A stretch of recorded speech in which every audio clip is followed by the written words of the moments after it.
Fuck you! You're scared. And you should be.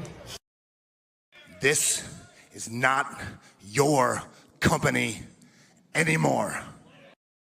Leave the cheek of CM Punk.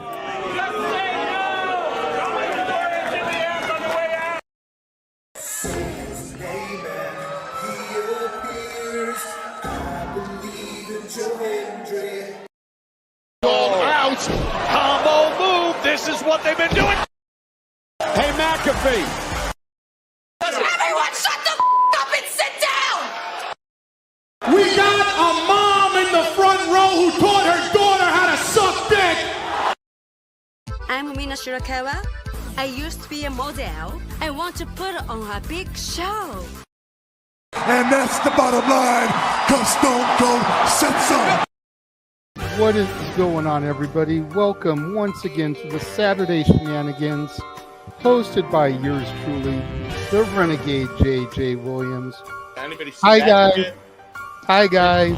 CM Punk drama bullshit to the side. I still consider Hangman the worst AEW champion they've had.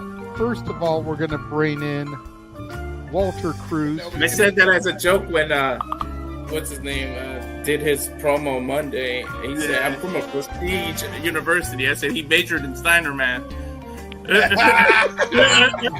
We've got the Heb man, James Hebert, in the house. I do really cool and dumb things on the internet. Right. A lot of shit going on here. A lot of fucking crazy ass shit. Where is Noah JD? Well, say his name and he appears, because we believe in Noah Foster. Fuck is this intro? It is one of those things where, as fans, we do have these desires of what we want to see, but sometimes you can't always get what you want, and there are reasons you truly don't get what you want. I wouldn't even listen to this in Grand Theft Auto San Andreas. What the fuck is this shit? God, rapid whack. Like I said, never been a greater time to be a wrestling fan, and with more companies in a more lucrative spot, in a more comfortable business spot, in a sense of mind, it seems, than ever. Again, WWE is not the only one. It is not the end-all, be-all. So let's go back to the Renegade Wrestling JJ Williams to get the official word. JJ, speak! Make sure you tune in every week, because you never know who's going to drop in to join the shenanigans. Catboy is in the house. Hello, my internet family. I say if you want to make them as evil as possible, make them really mad. We have Mansfield joining the party now. What is going on, Josh? Like I told no one when we were in Cleveland, him joining Chase U was just an unfortunate side effect of my shenanigans towards you, JJ. I know how it can get better, Noah. The panel chooses you. Shut the fuck up, Josh. He said that so like. They got the intro back. Yeah, I was gonna say. Just think how you and I had lunch together the other week. That was different.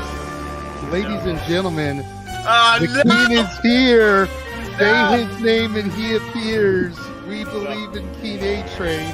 There are so many believers in Joe Hendry. The only person on this panel that doesn't believe in Joe Hendry is King A-Train.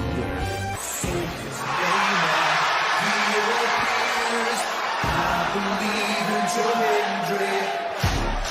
I believe in Joe Hendry. Tell the world why you do not believe in Joe Hendry. The reason I do not believe Joe Hendry is he is Fandango 2.0 in a entrance merchant. I rest my case, Your Honor. Hey! There's nothing wrong with being an entrance merchant. He has some of the best entrances of all time.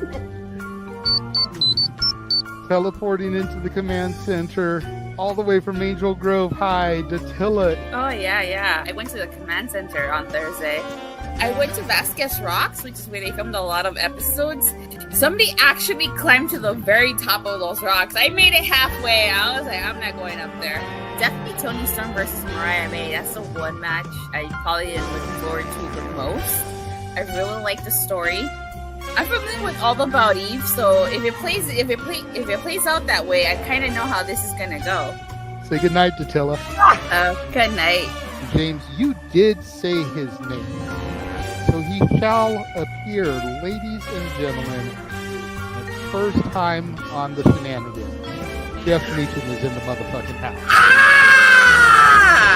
All right, we're coming in hard with the botch. All right, fucking hell. It's good to be back. It's good to have an opportunity to talk to the crowd on a Saturday. If you want to have yourself stomach through it, you can go back and watch when the Main Event Mafia took over Impact. That's what James is talking about. So if everybody just joined us, we're talking about people sedating people, attempted murder, boys, and tips. Welcome to Saturday Shenanigans, everybody. Aren't you glad I'm back? Welcome back, Jeff. Cool. What is going on, everybody, and welcome to another installment of the Saturday Shenanigans here across the Simply Reliable Studios brand of channels. I, of course, am your host and moderator, the Renegade of Wrestling, JJ Williams. It's good to see everybody filing in. It's good to see all the participants eagerly waiting backstage. So let's not waste any time. Let's go ahead and start bringing people in. First, I'm going to bring in somebody who I haven't been able to interact with yet today. The man who led the commentary for AEW Collision Homecoming. We have the simple man Noah Foster in the house. How are you doing today, brother? It is good to see you on a Saturday evening and fantasy book and talk wrestling and all that good junk. How are we doing tonight? It's been a taxing week and a long freaking day, but hey, AEW always raises my spirits. I'm doing all right. Just working on church stuff right now, and looking forward to this. This should be a little bit of fun. Like I said, most excited I've been for the Royal Rumble since 2006, 2008-ish. So this should be great fun. It's good to see you, and good to see, of course, the Blabber Studios once again. I hope Saturday's main event was a lot of fun for you. It was. It was a very enjoyable show. It was predictable. I'm not going to lie, it was predictable, but as we always say, predictability isn't always a bad thing. Damn it. Jacob Fatu and Braun Strowman was just brutality. Like, they could have just had Rhea Ripley's music playing during the entire match, and I think it would have fit like watching a New Jack match. It was just sheer insanity. And if you don't believe me, you can ask my color commentary extraordinaire for that show, Walter Cruz, in the house.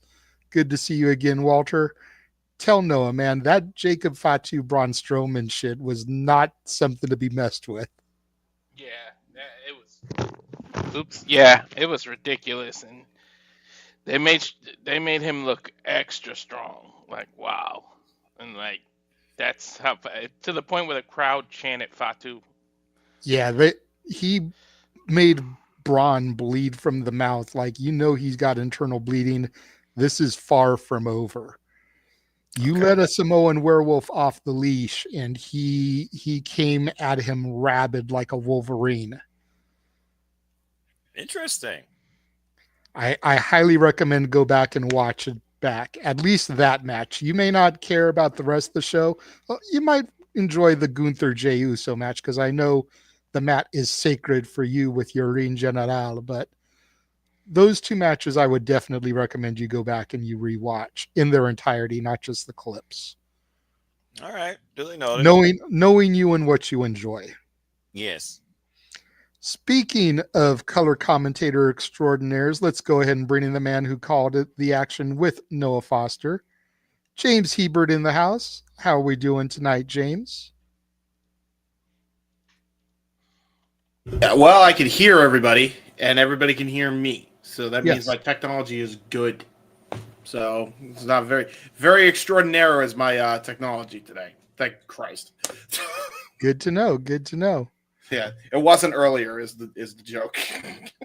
Got you. Okay. Yeah. I'm doing really good so far. Both streams, there have been no lag issues on my end, so hopefully things keep up. Knock on wood. How did you enjoy Collision tonight? It was pretty decent. I thought it was a good show. I think my favorite parts of the show, honestly, was the main event and the impromptu brawls between Big Bill and Powerhouse Hobbs, where they just decided to say, hey, fuck security. We're going to beat up security, and then we're going to beat each other up. And that was pretty much my takeaway. That was my favorite parts of the show. Gotcha. everything else was good. The one big problem I had with it was Yuka Sakazaki beat Deonna Purrazzo, Serena Deeb, and Queen Aminata. I don't like that decision. I don't. Although I understand why, and it was because of Harley Cameron interference. So, well, let's not give away too much spoilers for people that haven't seen it.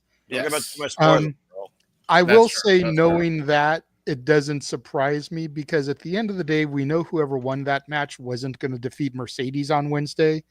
So you keep your more prominent AEW talent strong by letting someone who's not in the company full time get by Mercedes.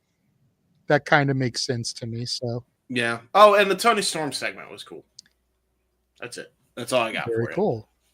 Well, since we're speaking of the women, ladies and gentlemen, here to make her debut on the Saturday Shenanigans, God help her, the woman known as Shadow Batash. Well, Ashley is in the house. How is it going? Hello, thanks for having me on. It's been very well up here in Canada. Good. There you go. Hey, at least do you have the Canadian super chats ready? Not necessarily no super chats tonight. No. I was going to say, let's not beg now, James. Butthead. No, it's the gimmick. It's for. It's a little too early for shills right now. It's a little too early for the shillings. Thank you. It's her debut, and she already gets it, James. Like, come on, you've been with the show how long? Hey, I've been watching this for a while, but not always been in the super chat. Sometimes I just lurk in the shadows on the replay, if you will. There you go. That's what Shadow Bat Ash is all about, is lurking in the shadows. She can be trusted. She is the Dark Knight. As evidenced by my Batman plushies on my shelves. You said said it's too early for shillings. I see what you did there because super chats and then shills. Double entendre. Funny. You're stretching with that one, James. But I know. I like how you were going there. That's the joke. It was supposed to be a bad one. Well, making their return to the show as well, we've got Ryan coming through this evening. Good to see you, Ryan. How are we doing tonight? I'm doing all right. Great night for pro wrestling. I agree. Beautiful brutality on both shows. Even if I don't get the results I want. Hey, that's all that matters, man, is the appreciation for the product. Yeah. I was think a great everybody show could benefit on both levels. Go ahead. It was a great show on both accounts, in my opinion. Fair enough. I probably won't get to watch Collision until tomorrow night at soonest, but I've said it a few times now. I think the wrestling bubble would benefit if more people took the advice of the simple man here and just enjoyed wrestling. Weren't always so overly critical about shit. But that's another story and another day. Last to bring in, certainly not least, the man who occasionally in James's absence has had me like living large in the spaces of the X universe. From Rockin' Ropes, DJ is in the house. What is going on, DJ? What's up, everybody? And I got a special surprise for Noah and Walter today. Face reveal, bitches! He is no longer just an icon. We actually have a face to go with the voice. Yeah, brilliant. Here tonight, get these Rumble predictions out the way. And I agree with Ryan. Great night in wrestling. I've only been able to see mainly clips of stuff right now. I'm going to fully watch the main event probably after when I'm done with you guys because I'm up. Hey. So I'm looking forward to it. But Collision so far was pretty good. I'm always been on the fence about the Tony Storm thing, but I like how it kind of finally picked up. Yeah. Fair enough. I look forward to seeing how that all played out when I watch it because that is the one spoiler I knew about tonight's Collision was the gimmick flip-flop back. So I'm curious to see how it played out on camera and everything. Mm-hmm. Especially with the KING Keen in the chat room watching along as he he and I were both big boosters of the timeless era. Yes. So it never ended. It was just without saying dormant. she time traveled twice. So let's go ahead. Let's go ahead and get into things, and let's kick off the show like we said we were going to. We're going to do one of our 2 Royal Rumbles at the start and the other one just before the shills. General consensus from the room. Do we want to start with the men or the women? Noah? Women. Walter? I concur. Women. James? Women. Ash? Let's start with the women. All right, we've already got the majority vote, but let's go ahead, Ryan. I was saying what. Yeah. Okay, it's unanimous. We are going to start with the women. Yay. So we are going to bring up the wheel. And we're going to, first of all, spin to see our draft order. And I will arrange us in the room here in the order we end up. Okay.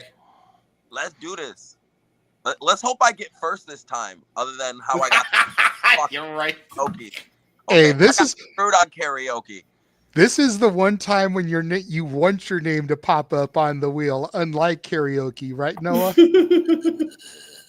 Resistance. All right. Hey, it wasn't last week. You got to freaking be a pain in my ass last week. Yeah, one time a year. The number 1 draft pick. Damn it. It's me. Of course. Rigged. Of course. Totally rigged. Rigged. You know what, though? I take my name off now, though. So it is what it is. I'm no longer there. Oh, that's true. Okay. Number 2 draft pick goes to... Let's see. Order of service. I got to do that. Ryan. I swear to God, Ryan. if I'm the last... Yeah, at that point, the wheel's racist. The wheel is not Wes. Hello, me and Noah. If the wheel Draft racist, pick number 3 goes to James. I don't even know This how. is not looking good for the wheel. So come on, wheel! Don't be Hogan. Don't be Hogan. Don't be Hogan. It's gonna be a long night. I could tell it's gonna be a long night already. It's being Hogan. I'm not Ash Hey. gets to be in the middle of the insanity here. Oh, Clowns nice. to the left, All right, her come on. jokers Money, to the big right. money. Here No she way, is. no way. Go on that blue. Let's go. Stuck in the middle. Are you with fucking us. kidding me? Well, I'm stuck in the middle. What? There you Oh, go. You've been picked. That means you draft. At least you don't have Hey. to think. Let's see here. now it just looks like a Pokemon ball. Right? I love Pokeballs. I love Pokemon. I like that reference. Pokemon is overrated. The 999 damn things with colored faces on them apparently can sell bullcrap. Oh, thanks, The JJ. wheel doesn't work for me, bro. Thanks, JJ. Why are we spinning the wheel? Get on me. I just wanted his name to pop up once. To There be we fair, go. no, I only know about the Pokemon because I play the trading card game. I do not watch the anime or play the video games. I just play the trading card game. All right, fair enough. The Yo, games will never be able We're gonna establish a new feud right now. I'm gonna cut a promo on this fucking wheel. Listen, you asshole, okay, you need to learn how to think on my name, okay? Stop spinning and going away from me. Pick me. Pick me. Fucking tell the round shaped thing. That's why I prefer squares. Tell that wheel to roll the hell out of here. I mean, it is hip to be square. I'm never doing a pie graph again. We've already Triangle Man. This is We have getting way out of already hand. gone off the rails. All right. What's with the shit puns, bro?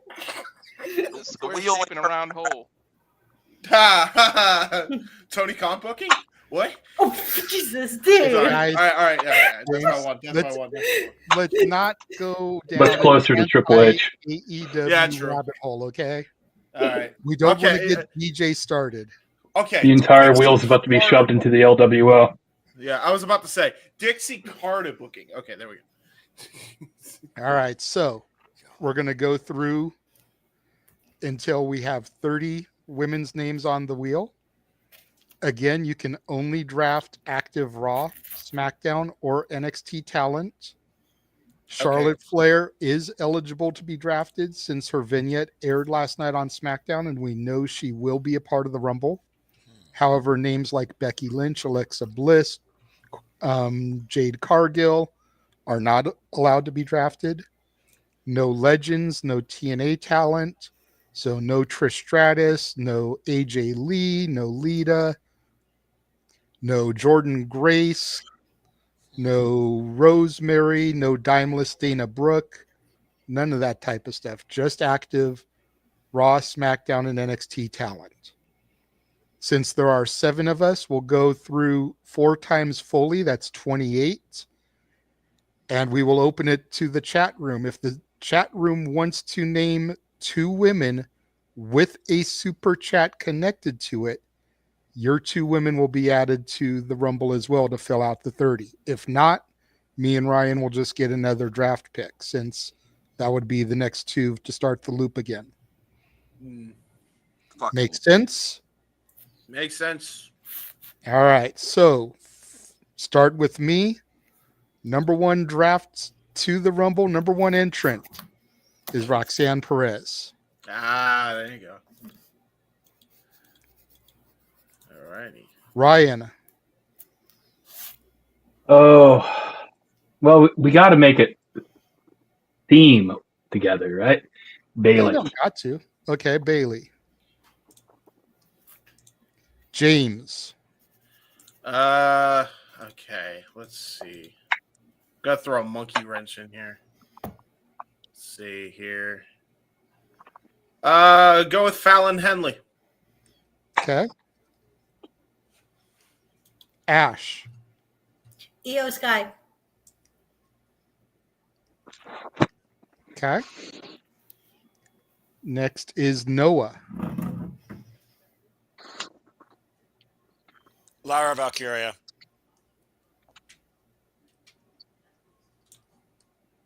Okay. That brings us to Walter. No one seems to be really throwing the big gun, so I'll stick with the theme and say B-Fab. Okay. DJ. Charlotte Flair. Yay! Since no one got that freebie out the way. There you go. Fair enough. And since I'm typing them in the thing as we go through, if somebody super chats, please make me aware of it. Yes. Number 8 draft pick. I am going to go with Michin, Mia Yim. Ryan. Number 9, give me Jada Parker. I'm surprised Walter didn't do her. I was gonna say something, but I was just Ooh, so I was too, Okay. but Ash is here. I don't want her first. That's why exactly. Brother, she did a joke about C-sections. What do you fucking mean? What do you mean? Put it You this way, not guys. remember last week? Right? It's different. Okay. It's present now. Yeah, that's It's true. fine. It's okay. I curse so much I make a sailor blush. Ha. Speaking of blush, Chelsea Green. There you go. Okay. Fuck, that was so cringe. Hey, at It least was, tried. but you tried. have You to tried. say her name that way. Oh God. Contractually obligated. Yeah, I know. All right. That brings us back to Ash. I'm trying to find the women's roster list because I don't remember who's on the roster. It's mental gymnastics, I will say. Yeah. Just trying to find the list because I am super bad with names. It's hard to remember who's injured and not out and stuff too. Yep. Right? I pulled up SmackDown Hotel because they have little marks on the top left of their screen showing whether or not they're injured or not. Got you. Is that a website? Yeah, SmackDown. SmackDown. Yeah. SmackDownHotel.com. Okay, yeah. Okay. SmackDown Hotel. AJStylesLike.com.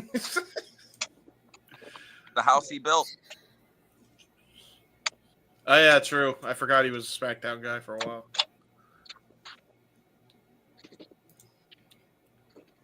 This is where He built it, and R-Truth wanted to know who the contractor was. Hey AJ, you built this house? Whose house? AJ's house. I'll pick Gigi Dolan. Ah, there you go. That brings us to Noah. Piper Niven. Okay. After Noah is Walter. To no one's surprise, Mamacita. I wonder why. Let me know if Lee comes down the hall to smack him upside his head. DJ. I'm gonna go with someone y'all ain't think I was gonna go with. The Fridge. For those of you that don't know, that's his nickname for Nia Jax. Okay, that makes sense. Makes sense. My late father. The last event we watched together was the Royal Rumble, right? And his nickname for Nia Jax was Barrel Ass. All right. Whoa! My hole. Yeah, for those of you that have not been privy to DJ's spaces, whether he's popped into the ones me and James hosted or Rockin' Ropes, which you can catch every Friday and Sunday, 6 Eastern, 3 Pacific. He is a huge Nia hater. What is that? I'm a hater. Yeah, I would say he's more critical. Byron Saxon now hates you. Thank you, James. I'm strongly critical, but I wouldn't say I hate her. I think she's a very nice woman. She is a very nice woman. Nia the Fridge. I mean, she hasn't injured anyone yet. Exactly. You can't be a hater because then that makes you a Jamie Hater fan. Yeah. All right. You put those two in the same damn ecosystem. So I've drafted someone from NXT. I've drafted for someone from SmackDown. I'm going to go Raw now. And I'm going to put Caden Carter in here. Raw is a women's division? Believe it or not, yes, they do, Noah. Thank you. You don't even know, Noah. I said the exact same thing to James last week. I was like, it seems like Raw's women division is the SmackDown's division now. Yeah, Just because it's not booked well does not mean it doesn't exist. Exactly. Thank you, Ash. Ryan. Is Nikita Lyons injured? No. I do not believe so, no. All right. Nikita Lyons. Have her eliminate Nia the Fridge. One or both of them will get injured if we do that. Hey, some things we need spared. Some of these fates. James, you're up. I am. Well, I'll pick real quick, but before I do, I love that DJ was the only one that got the Nia the Fridge reference. Because him and I are YouTube. OGs. Let's go with Bianca Belair. Oh, you bastard! Sorry, you can go with the other one. Late entry into the Rumble for Bianca. Okay. Yes. Ash. Which will probably I was going to pick Naomi. Oh, well, sorry, DJ. All right, Noah, you're up next. Dakota Kai. Well, DJ, at least now you can blame Canada. Walter, you're up. Blair Davenport. Ooh. Ooh. All right, DJ. I'm shocked no one brought her up because you know she's gonna come and show up in some type of cosplay. So, Zelina. Oh yeah, true. Yeah. Zelina Vega. Come out cosplaying as her husband. Oh. That's because I forget she has a job until they show her on television. That's true. She should just cosplay as a plate of food since she's in catering so much. Right? Yeah. Oh my God! Wow. I mean, you're not wrong. She is a snack after all. I was gonna say, James, stop us when we're telling lies. She's on. Hey, listen, I actually called her a snack, and I agree. So because it's the woman saying it, I concur. That's all I'm saying. Well, you know what? DJ shocked the world earlier by picking Nia Jax. Never thought he would pick. I was gonna say no one would ever think I'd pick the fridge. So I'm gonna throw someone that nobody would think I would ever pick in here. I'm putting Candice LeRae in. Yes. It's because I inspired you with the fridge. I was going to pick her, but I went with Naomi instead. I actually was gonna do Nia if it came back to me and she hadn't been put in yet, but then you did it, DJ, so I couldn't put her in. So, fun fact: Candice LeRae is the current reigning and defending undisputed speed champion. Non-existent title. I thought JJ was gonna go with somebody else when he said I'm gonna shock everybody, but I'm not gonna say the name. I know who you thought I was gonna go with, Noah. I found this out earlier this week when I was researching some of the people we're going to discuss a little bit later. This might help put a little bit more respect on Speed for you. I don't know. Maybe, maybe not. Discovered Pete Dunne is one of the producers of Speed. And I know how much you respect Pete Dunne, the bruiserweight. Well, he's got to be doing something after all. Something! Oh, fuck off. No. That was last week. All right, Ryan, it's on you, sir. Well, Liv Morgan. That's who Walter thought I was going to put. Yep, I was gonna say, damn it. No, you have a more long-standing rivalry with Candice. I knew exactly who you were going with. Yep. There's personal beef there. All right, James, you're up. All right. I'm going to throw a monkey wrench into it again, and I'm going with NXT. I'm going to pick Julia. Ooh. Damn it, I was going to pick her next. Sorry. It's okay. Putting a champion in there? Why not? Hey, another late entry. Again, who knows who could win this with some of these things? I mean, we could end up with freaking Gigi Dolan winning our Rumble. All right, Ash, you're up. Who has been called already? Because I have not been keeping track. No worries, I will run them through. You've got Roxanne Perez, Bailey, Fallon Henley, Io Sky, Lyra Valkyria, B-Fab, Charlotte Flair, Michin, Jada Parker, Chelsea Green, Gigi Dolan, Piper Niven, Lola Vice, Nia Jax, Caden Carter, Nikita Lyons, Bianca Belair, Naomi, Dakota Kai, Blair Davenport, Zelina Vega, Candice LeRae, Liv Morgan, and Julia. Cora Jade. Okay. Something tells me you really like the NXT women's division. As she should, damn it. The NXT women's division is the best division in WWE. Thank you. Yes. You know what's funny? I'm picking all these NXT I don't even watch people. the product. I don't watch NXT. Same. You should. Same. All right, Noah, you're up. She might become the Kofi Kingston of the women with how dynamic she is. So Ruka. Oh. Ooh. God damn it, Noah! Plus, I want to see that move in the Rumble. Right, the Soul Snatcher. Yeah. Have her go for it, but someone catch her midair and push her out of the ring. Mm-hmm. Walter, you're up. Only because I think this is gonna happen in real life. She's gonna have a lot of good big spots. Lash Legend. Ooh. Fucking DJ's getting his picks jacked.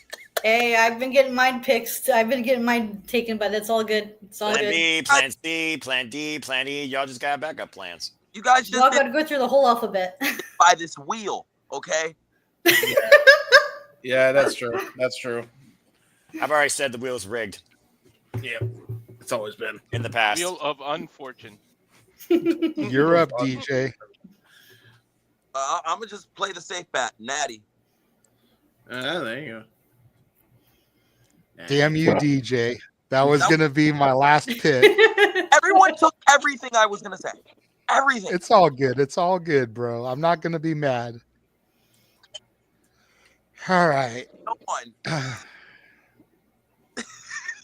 I am going to go back to NXT.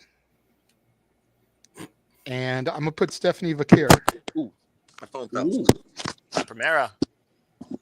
She good? We're good. All right, Ryan. The coveted number 30 entrant. Who is it going to be? Okay, I gotta look at this wheel. So many picks. Who's left? Decisions. Okay. Believe it or not, there's quite a few women left because a lot of NXT chicks were used. More than will probably be in the Rumble, if we're being honest. Absolutely. Absolutely. Let's look at SmackDown. Really, Lee? Of all people, you pick her? Really?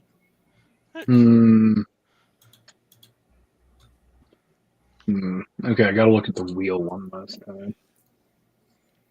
Let's see. How is... Okay. Okay, she's been picked. I was gonna say Naomi. Well, you could go with somebody from Damage Control is probably the best bet. You know what? Technically, they just got moved over. Technically, they are an active member of the show, albeit they're never booked to be on television. I know who you going with. Nikki Cross. Yep. She counts. Yep. She's on SmackDown. Poor Miz. Can't avoid them. Let's see who wins this crazy ass Rumble. Let's go, Fridge. Come on, Lash Legend. What? Only time they'll hear me say this, guys. Let's go, Fridge. Let's go, Oh, Fridge. God. Nia wins the Rumble. Pass. She's going to win. And the winner of the first ever Saturday Shenanigans Rumble is... Oh, Piper Niven. Oh, respect. I really like that. Piper Niven. Number 12, put that down in your notes, by the way, folks. Number 12 wins the Women's Rumble. Damn it, one away from my mamacita. Yeah. I was about that. Away from the fridge. Yeah, it's better than the fridge. Hey, man. The sink. The sink. All right. Pretty sure the kitchen sink's got more flow to them. Hey. Counter. What the fuck, bro? All right. So good shit. So congratulations to Piper Niven for winning the first ever women's Simply Reliable Studios Saturday Shenanigans Royal Rumble. That's a mouthful. You won because of random chance. Yeah. Again, anybody could win on any given night. I guess. Like I jokingly told Walter, and a couple of y'all heard this when we were doing the pre-show. If this was the Attitude Era, freaking Taka Michinoku could have won our Rumble. So what? You know, we could have had B-Fab as the winner of our Royal Rumble. I'm just saying, what would have been better, B-Fab or Nia Jax? You suck for that decision. Yeah, Noah. B-Fab. Noah almost got himself there. He was like, damn it. Porky Pig over there. Go ahead, DJ. No, I'm saying you can help short circuiting. Yep, Noah did short circuit. It happens at times when JJ put between a rock and a hard place with names I can't stand, but I have to pick the lesser of two evils. You know who's really pissed off? Big G. We showed Shayna no love. Shayna has not been shown love since the Black and Gold NXT died a horrible death, and me and him have both accepted that. Oh, God. Nobody from the Pure Fusion trash collection got added to the Rumble. I'm just saying. Oh, God. That's for the best. Let's just hope they find their way out the Shadow Realm. They don't got King of 10 with them. You are literally picking for straws there, bro. All right, so it's fun. And again, we'll be doing the men's Rumble at the end of the show prior to the shills. So make sure you guys stay tuned for that. Since we are a week out from the Rumble, I wanted to do a little bit of Rumble talk here to kick things off because we've been talking, feels like almost every week on some platform, whether it's Spaces, the No DQ Review, Shenanigans, whatever, about how stacked this year's Rumble has the potential of being. And I decided to do a little bit of research because I don't think people realize like the magnitude of the roster that we have right now and the possibilities. I went through and I used Wikipedia for my source. I know Wikipedia is not the most reliable, but that's where I used the rosters from. And I clicked on every male active WWE competitor to look for championship history, whatever. And I wrote down every one of them that has been I won't say world champion because world is loosely used, but the main champion of a respected company. And without even counting Randy Orton, who will more than likely make his return in the Rumble, without counting Brock Lesnar, who is still listed as active, even though he's been kind of quietly MIA since the Vince thing came out. I counted 31 names for a 30-man Rumble that have held a quote-unquote prestigious heavyweight championship across Raw, SmackDown, and NXT. That's a lot. And again, that doesn't account for surprise entrants. That doesn't account for if Joe Hendry or Nick Nemeth cross over. That's just strictly Raw, SmackDown, and NXT. We believe. And I figured I would rattle off these names for y'all because we know, even just looking at the 31 names I came up with, not all of them are going to be in the Rumble. Like, for starters, there's an extra name because they only do 30, not 31. And secondly, even if they did 30 of these names, you know people are going to be left off because of surprises, TNA, whatever, NXT people that haven't won a championship yet that they figure are kind of hot and they may want to do something with, like a Tony D'Angelo. But I just wanted to illustrate for the audience how crazy this is and kind of get people's thoughts on if these people all showed up tomorrow, or excuse me, a week from tonight, excuse me. Botch, I know, Noah. Like what we would think of this kind of Rumble. So you've got, in alphabetical order, Alex Shelley, Andrade, Braun Breaker, Braun Strowman, Carlito, who is a 17-time WWC Universal Heavyweight Champion at Puerto Rico, Carmelo Hayes, Chris Sabin, CM Punk, Damian Priest, Drew McIntyre. That's just your first 10 right there. Then you go on, you've got Ethan Page, Finn Balor, John Cena, Johnny Gargano, Karrion Kross, Kevin Owens, who, granted, he's challenging Cody, so he's probably not going to be in the Rumble. So there's your one that you throw off. Kofi Kingston, LA Knight, The Miz, Obafemi. Now you've got 20 right there. Penta, Pete Dunne, Rey Mysterio, Roman Reigns, R-Truth, who a lot of people forget is a 2-time NWA champion, Sami Zayn, Seth Rollins, Sheamus, Shinsuke Nakamura, Tommaso Ciampa, and Trick Williams.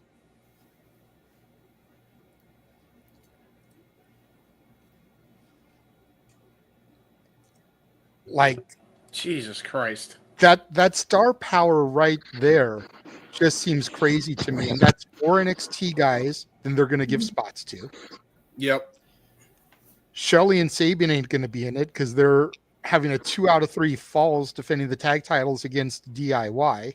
So That is gonna DIY freaking ain't going to slap. be in it either. That's gonna slap, man. That's gonna That's slap. going to be Noah's match of the night right there. Mine too. Mine too. I love all 4 of them. What? DIY versus the Motor City Machine Guns, 2 out of 3 falls at the Rumble, sir, for the titles. Okay, let's freaking go. I might believe in tag team wrestling again on main roster WWE. Let's fucking go. Right? It cannot At get least any for better one than night that. only. Right? Even if it is one night, it can't get any better than that. I agree. Tell me when I I'm agree, telling Ash. lies. I agree. All Tell right. me when I am telling lies. Hyped over that match. Rob, make the pizza plates special again. Pizza plates? Is that what we're calling them? We know who Ash is a fan of. She got hyped. For real, though. Hey, I've been fucking with Motor City Machine Guns since 2010, and that's when I started watching TNA. Well, oh my Respect. God, you watched TNA in 2010. God, That's when I started watching it. I shit you not. Okay, so here's the picture.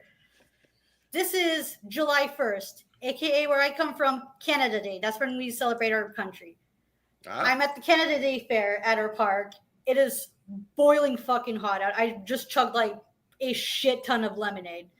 And I'm just like, okay, well, I'm bored, so I'm gonna go back home.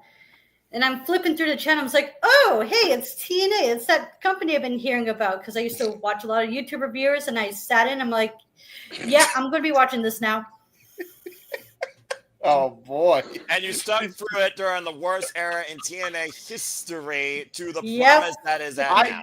I listened to YouTube reviews, and I thought, I should watch this.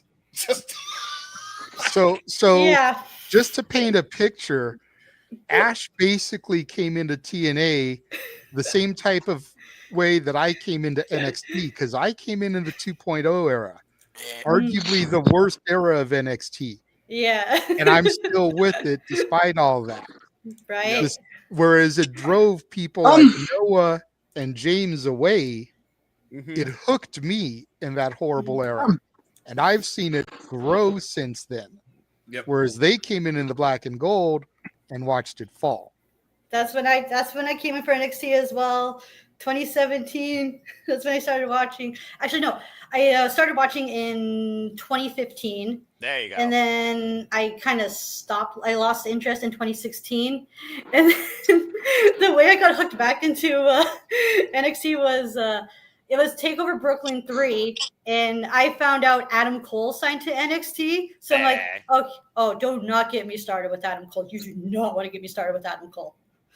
Yeah. And I tuned in, and then just to see if he'd make an appearance, and I did, and he did. And on my old channel, my YouTube channel that's still up, there's a video of me reacting to Adam Cole making his NXT debut. Oh, God. Okay. And I'm marking out like a motherfucker. All 3 men up at the same night at the end of the show, of course, with Kyle Riley and Roderick Strong when the Undisputed Era was born.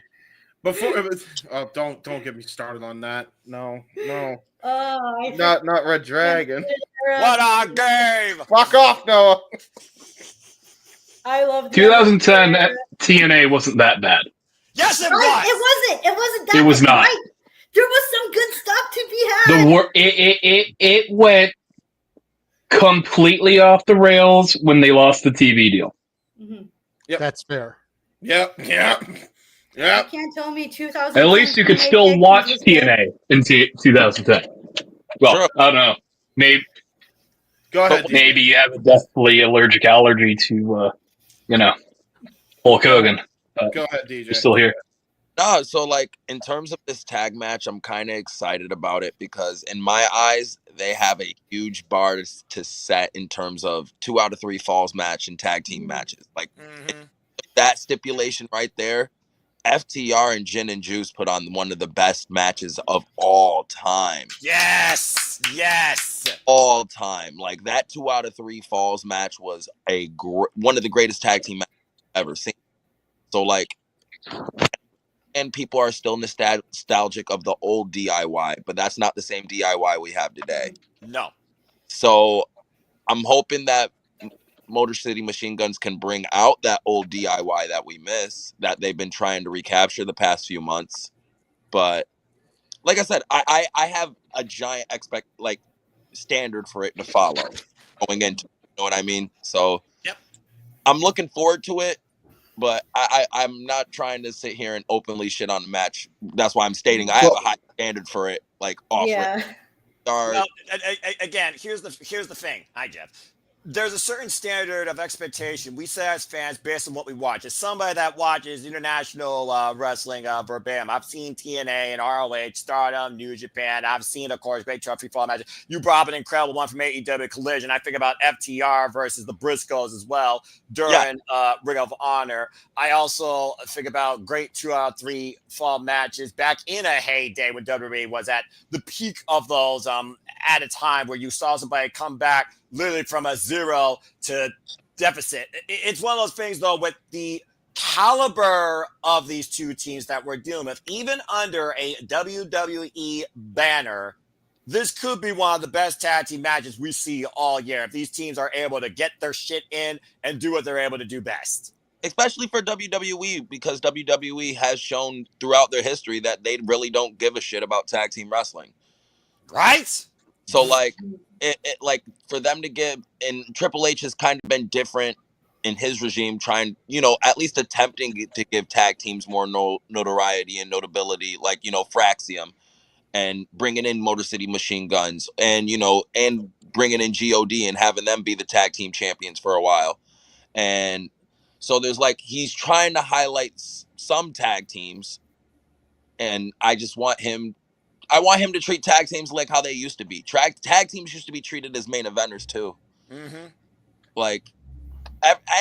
You know what I mean? It shouldn't be just, we should worry about this one guy. No, if you could get a group over, it would be.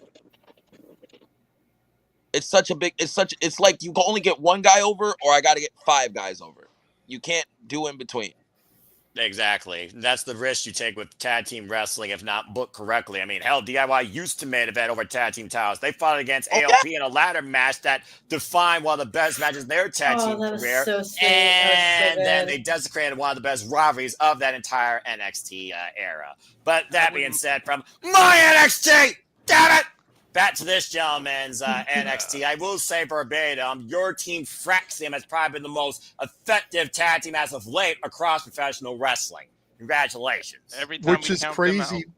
Yeah, I was going to say, which is crazy because every time they defend the titles, we think that's going to be the time that they lose. Exactly. And they keep on going. They're like TNA themselves. They're just the fucking little engine that could. Hard to kill. I will say, it would be real interesting if they do DIY rivalry that they did in NXT on the main roster. When those two were beefing and they were going at it in NXT. Oh, they were. That was Man. That was so good. From the I Quit match to the Last Man Standing to Gargano leaving to coming back with a freaking unsanctioned match. Good God. Anyway. There's a lot. So good. So anyway, the Rumble. Oh yeah, that's right. I was going to piggyback real quick to what Ryan said because we got a little carried away there on DIY, but it's fine. It all kind of ties together. No, I love it. Why are you apologizing? You sit here and you watch the show every week. You know this shit happens. I'm Canadian. If it wasn't you, to apologize. If it wasn't you that did it, it would have been Walter or James or Noah, somebody. It didn't matter. And 9 out of 10 times, Ash, there's a reason why I'm in the center of the madness. I'm the one that usually pulls things back into the Renegade, but you literally piqued my interest in the topic that I can relate to and love. So, welcome to Shenanigans. I love your conversation. I love your brain. I do. Thank you. And also, it's usually my fault that we have to peel it back. Yeah, I'm So just the waiting fact for that the we moment. don't have to blame James this time is a good thing. Not yet. Yeah, well, Yeah, JJ, you can it's blame still, the Canadian. it's still early in the show. I could still pull out that freaking phrase of this I Tarzan. know. That's why I said. That's why I said. Wait, hang on. Why did you hesitate? What the fuck am I to you, my good friend? Do you really want me to answer that? Do you What? really want me to I was answer about that? to say, if I'm not a person, what the hell am I? No, don't time out this. Don't time out this, Walter. This is getting good. Let them go. Let them fight. Let them fight. Okay. You It was really because Ryan was wanted like me being to all tell patient you what with I his think hands you up. are. That's You why I want said to that. know what I think? Super chat. Yes. Simple as that. Now back to the American Wrestling. JJ Williams. Oh, you bitch.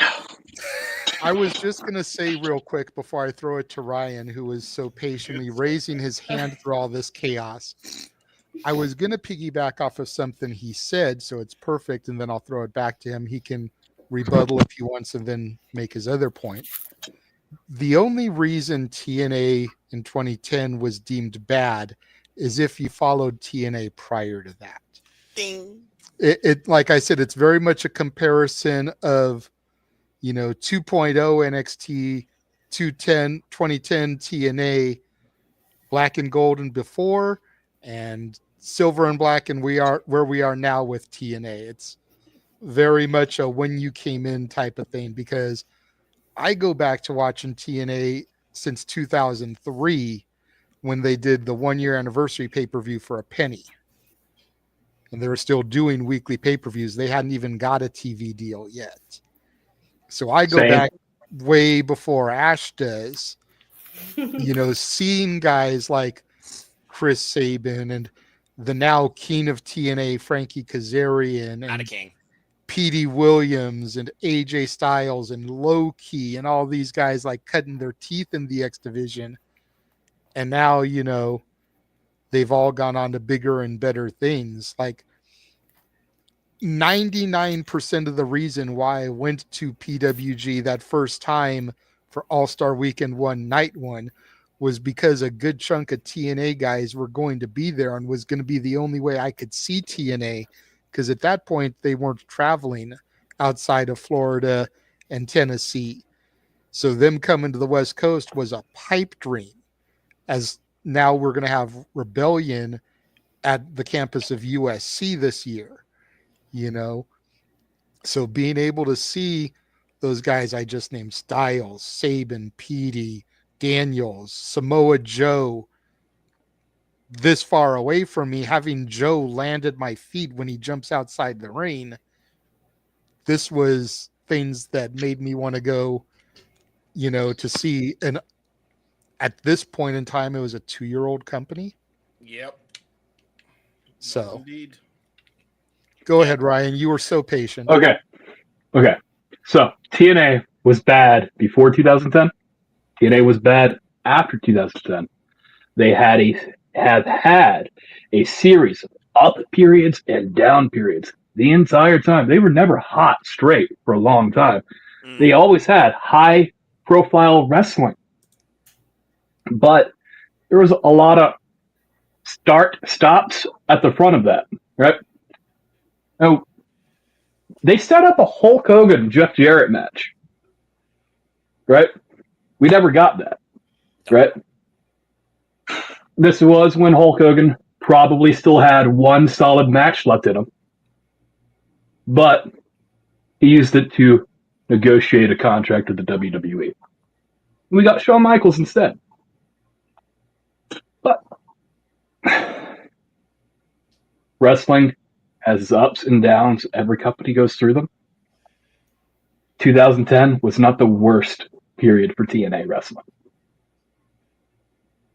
That's my point. All right, I'll give you that. And I mean, talk about tag team wrestling, freaking Team 3D, America's Most Wanted. Bear! Money, of course. Money! Hey, she gets it. It's just one of those things where, there was ups and downs. Then you have 15 different networks that no one knew anything about, from Pop to Destination America to Twitch to Access TV, which is still probably oblivious. But they should have gave Viacom a piece of that pie when it was hot. I agree. What was that? And TNA here in Canada airs on Sportsnet 360, where Monday Night Raw used to be on 7 p.m. Central Time. Yeah. But I'm like JJ. Looking at the tag team match, I'm curious how long it's actually going to go. 2 out of 3 falls match, I want at least 25, 30 minutes out of this. I agree with you. I don't want 2 quick falls, then we get to the match. No. Yeah. But in a night this is why the Royal Rumble needs to be 2 nights. SummerSlam don't need to be 2 nights necessarily, but the Royal Rumble needs to be. You have 2 hour plus long matches already guaranteed on the card. It's going to go 3.5 hours. Probably. And we only got 4 matches announced. This is going to be rough. Yeah. On the timing. Because, it makes sense for them to start with a Rumble, then you have match. Then you end with a Rumble. That's kind of been the format for WWE's Royal Rumble pay-per-views as of late since they introduced the women's Rumble these last few years. Yeah. It's probably going to start with the women's Rumble, and we're probably going to end with the men's. Unless they're really pushing the women this year for some reason. That just not for some reason. Nowhere. Just all the TNA knockouts cross the line, and it's like a showcase Rumble versus a Rumble of actual. This person should be the winner and go on to WrestleMania. Insert name here. ... Hey, listen. With the fact that Flair and everybody's coming back, we know how much they love her. I wouldn't be surprised if the women's Rumble was last and they start with the men's. Nah, I still think the men's got more. John Cena is currently the betting odds favorite for this event. Yeah, I don't think the women are going to main event over Punk, Cena, Reigns, Rollins. Keep going. Drew McIntyre. I don't want to come off as anti-women.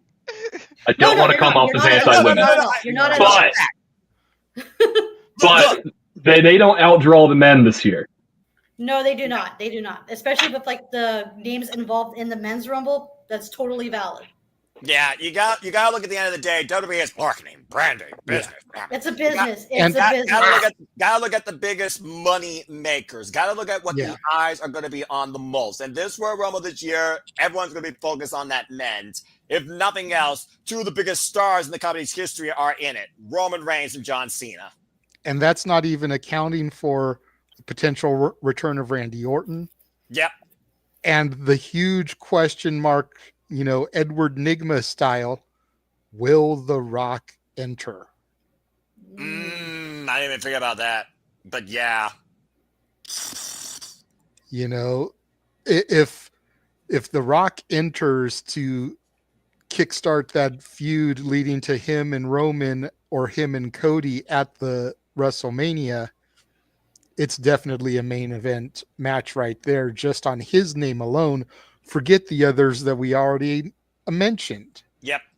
The only reason I would see to do the men's match first is if you want to make sure that KO can't enter after losing the title match to Cody. That's true. Yeah. He's worked double duty before, literally after a championship match. I remember him hobbling. So KO's going to be dead after the match. That's what I'm saying. But to Noah's point, he's hobbled to the ring before to do it. So who's to say he wouldn't again? I mean, if he's that hell-bent on, They need to ship him off to a local medical facility. And he'll drive the ambulance back Austin style and enter the Rumble. What? And babyface turn? I mean, he's flip-flopped before. Well, but I mean, he also could just literally pull a Stone Cold, get blasted before he enters the match, get thrown in freaking, Titantron or something like that, or that LED stage, still find a way to open whoop ass and win the damn thing. 2001. I wonder what they would call an ambulance. The paramedic vehicle has arrived. Go ahead, DJ. Sorry. That's it. He got it. Damn it, Jags! You freaking idiot! There we go. All right, go ahead, DJ. Oh no, I listened for that much really to add to this. I just wanted to get you a little bit active because you looked like you were starting to doze off there, like you're getting tired, bro.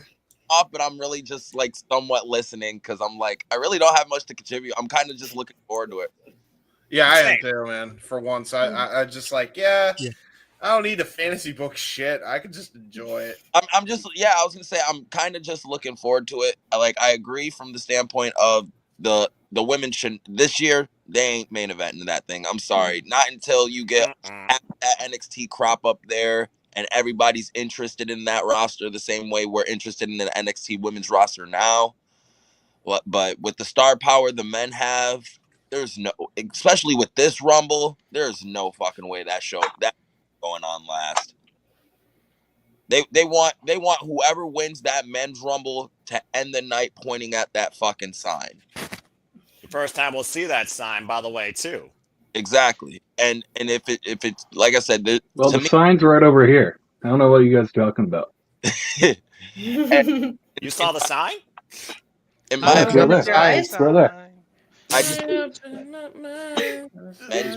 Non-copyright. Non-copyright. Did I just show my age, JJ?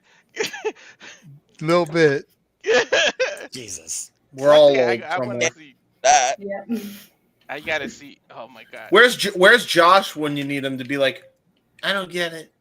Right. I need to see He was supposed to be here, but he had something come up. Sorry. Josh is gonna be so pissed. He's gonna be so pissed. He sees this stuff. Like, just the way you said it though. It's just what?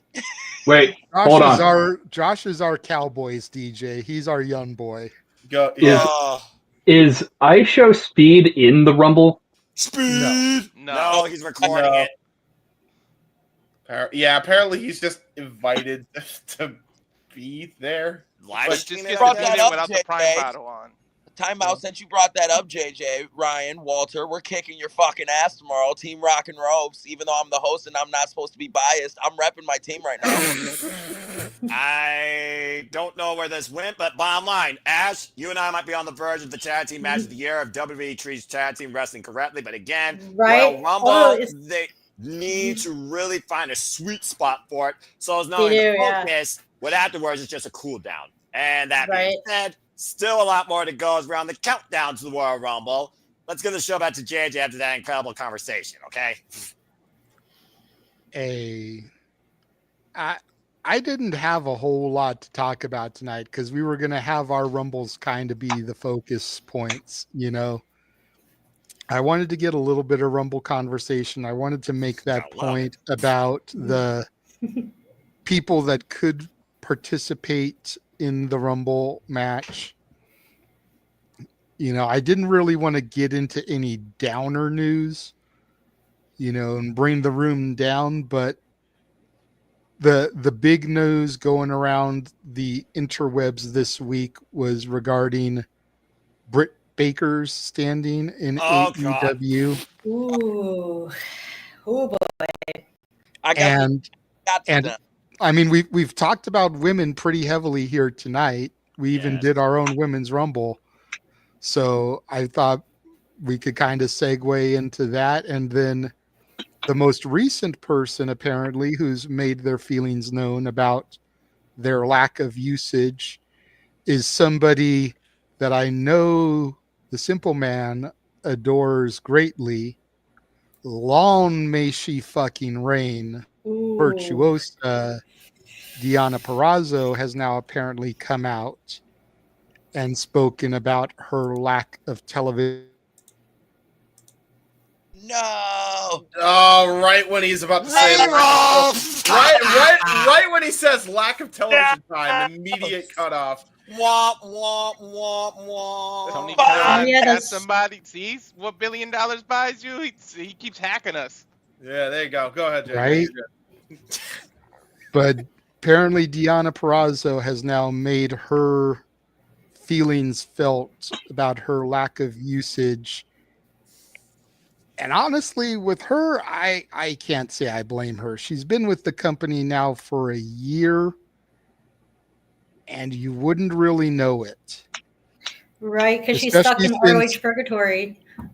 Yeah, especially when somebody else came to Boston 2 months later and now holds 4 championships. And Deonna Purrazzo can't even sniff a Ring of Honor title. Yeah. You know what's really sad? I forgot Rev Pro had a women's division. You did? Well, Mina Yeah. Shirakawa was previously the champion. Then prior to that was Danny Luna, and WWE's been keeping eyes on Rena recently, who's made strides. In my defense, I know about Rev Pro. I just don't watch it enough, or I don't really watch it that much or follow it. I just know about it. That's fair. That's fair. Even I have not enough time to watch everything on Internet Archive. I just know a little bit, especially with Mina Shirakawa feeding over that title with Danny Luna and Michael Oku being the previous Rev Pro heavyweight. But that's a whole different conversation. No, you got to remember, not everybody's you, bud. I know that, James. For real. Thank you. Well, Seriously. I feel he kind of got shafted with the whole draft thing. So we'll go to DJ to speak on this first. Because I know that he tends to be kind of opinionated about Tony Khan and his bookings. So your thoughts on the Britt Baker and Deonna Purrazzo situation? So with the Deonna thing, I always said when he brought her in, she was just a shiny new toy, and she was only going to be around until Tony got another bigger shiny new toy. And that's exactly what happened. She got, and the same thing happened with Camille. Like it happened to Camille first. Camille signed in February of last year and wasn't on TV until what, October, September this year when she started this stuff with Mercedes, if that, and was only around for like 3 months before they just, you're gone. This isn't working. So like, I feel like Deonna just was dealt a bad hand. And she got CM Punk'd in terms of she was told one thing and Tony Khan went and did another. Tony told CM Punk, listen, I want you to come in, help us draw money, get interest, sell us some tickets. But that's not what it was about in the long run. CM Punk found that up, and he said that publicly in the Ariel Helwani interview. Yep. That he was sold a bill of goods. And there's plenty of other people who don't have the same platform of CM Punk who can't say that publicly because they're afraid for their jobs. They're afraid if they do say it, they won't get another job in the industry because shit like that happens. Look at Lufisto. Lufisto is a prime example of what happens when you go into the AEW women's locker room and you're not a part of the clique. And Britt Baker at that time was the queen of that clique. She was the head of that ship. And I feel like with her position where she's at now and where Tony's like, I don't want to deal with this no more, it's because she's been gone so long. She's not the same. She doesn't have the same worth she had when she was coming up into the company. She's not the same up and coming face anymore. Tony's had Soraya's come in, Deonna Purrazzo's come in, Tony Storm's come in, Mercedes Monet's come in. There are big Valkyrie's come in. You know what I mean? There are so many bigger commodities than Britt now. Just because you're a homegrown name doesn't mean that much to Tony anymore. So like, it sucks to be Britt, especially how Tony treats people when they're on the outs. He just doesn't talk to you. He'll just leave. Like, it's just passive aggressive shit, bro. I can't stand that. Leave you the fuck alone. That's what it is. And to people who sit here and say, oh, well, we should be happy that Tony's giving all these people these job opportunities and giving them all these money and blah, blah, blah. There are people currently there right now who want to fucking work, who want to do their job, who want to participate and help this company. And Tony won't let them. Ricky Starks. Their friends. Exactly. Absolutely. Sorry. No, I was about to say, Canada, it's cold, but you're not wrong. No, everything I'm saying, but not just Ricky. Like, there has been plenty of people in the past before the Ricky Starks and Ray Phoenix situation that Tony has done this type of shit to. The Joey Janela's of the world, the Chavo Guerreros of the world. So it just sucks. It sucks because you have a guy who sits here and just acts wishy-washy with you when you're not on his good side. And like I said, I'm only critical of Tony as a booker and as a businessman because this is his company. I want it to succeed. If it's not succeeding, it won't stay along. Again, one of my friends, Awful Wrestling, said the faucet will go as long as someone leaves the water on. At some point, Shad Khan's going to say, Tony, you're bleeding too much money. It doesn't matter if it's today, if it's 5 years from now, if it's 6 years from now or 6 months from now. At some point, the faucet will stop running. Tony will not fund this if he's not in charge of this. And that's a big issue in the long run. Because again, I want AEW to succeed. I want it to be around for the long one. If they're not around to be on WWE's ass, they get complacent again. And then we go back to where we just were 6 years ago. Let's not. And there's no one to contest it. Yep. Go ahead. I'm sorry. I went on a little soliloquy. My bad. We all do. No, you're good for going on your soliloquy. I just wanted to bring into the room, since he's finally able to join us, although not on camera. Jeff Meacham is in the house. Oh, Jeff's on. Hello there. Hello. Hi. Hello. Jeff, even though you're not on camera, meet Shadow Batash, and you actually get to see DJ's face finally. He has a face. Oh my god! And hello, Ash. Good to meet you as well. Hello. Nice to meet you too. Yeah, I am officially off camera due to changing policy since my last appearance from the location I'm at. However, the picture in my avatar is from earlier today, so I'm technically here anyway, so it's okay. I was going to say, if you don't know where he is, just look at the picture in his avatar. Oh boy. That's literally the boss congratulating me on my grand return today. So there you go. So I am here. I am done with training day 1 out of, it turns out, 7. God help me, there will be no Royal Rumble for Jeff Meacham next week. Or Grand Slam Australia, or Saturday's main event, or maybe not even WrestleMania. So we'll see how that goes. But I'm here and I'm getting paid, so no complaints. That's right. There you go. Getting that cheddar. Priorities over passion. Cheddar, work for the mouth. Damn it, Ash! hey, why are we damning Ash? That worked perfectly, damn it. I know it did. Look at Jeff with the softball. She fucking swung. That just means that she fits in perfectly with this band of misfits. Yeah, right. That's right. I was about to say, the more she speaks, the more I like her. Clowns to the left of me, jokers to the right. Here I am. If we can lob the joke up where I can still say PC in my language and get a good laugh at everybody else, and we're good. Where I'm at, we're gravy. Mm-hmm. Well, since you just joined us and you're unmuted, let me go ahead and inform you that the winner of the very first women's Simply Reliable Studios Rumble is Piper Niven. Ah.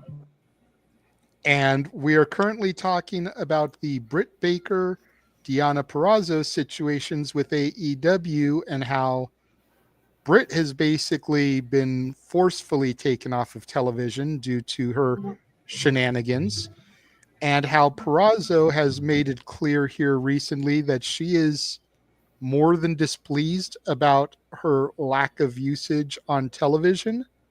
Since you just popped in and we're kind of going around the horn, what do you think? And then we'll move up to Ash.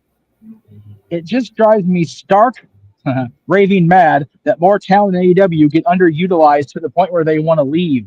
It is driving me crazy, especially talent like Deonna Purrazzo, like Britt Baker, like Ricky Starks, like Ray Phoenix, who, God bless him, tweeting out that cage photo before he had the good sense to take silly tweets down. They're going to get him in more trouble.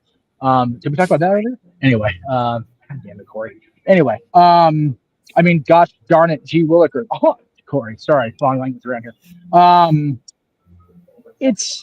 I heard most of DJ's soapbox rant, as he called it, so I can pretty much just say, yep, because that's what's happening. It's at this point, it's a matter of when and not if, because Papa Khan is not going to deal with it too much longer. Tony Khan is not going to be able to justify it to Papa Khan. Nick Khan can't come save this company with his business, and Shaka Khan is just Shaka Khan. So, good for her. Khan. And then So- Rocket Con is going through some shit. So. And then, Rocket Khan's been going through shit since about 2010. And then there's just Ricardo Montalban, who's Khan, but he's been dead for a while, so it's okay. Anyway, lots of Khan jokes, because that's what I can do. Great, we're gonna have a hit on Genghis Khan soon enough. Genghis Khan was a. All I have to say about this is Khan! Khan! There it is. Genghis Khan was a less ruthless dictator than Vince McMahon. I said it, I mean it. Anyway, I'm going to hell. That's okay. It's just that was treated. I've been in Mr. Toad's last, so I'm perfect. I'm nearby.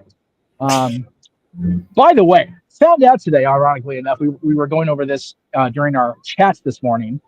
JJ, you may be aware of this, but the rest of you may not be. The actual ride course of Alice in Wonderland, do you know that the reason it is so hot in the point of the ride where you go through the dancing cards in the Rose Garden because it's literally over the hell scene in Mr. Toad's Wild Ride?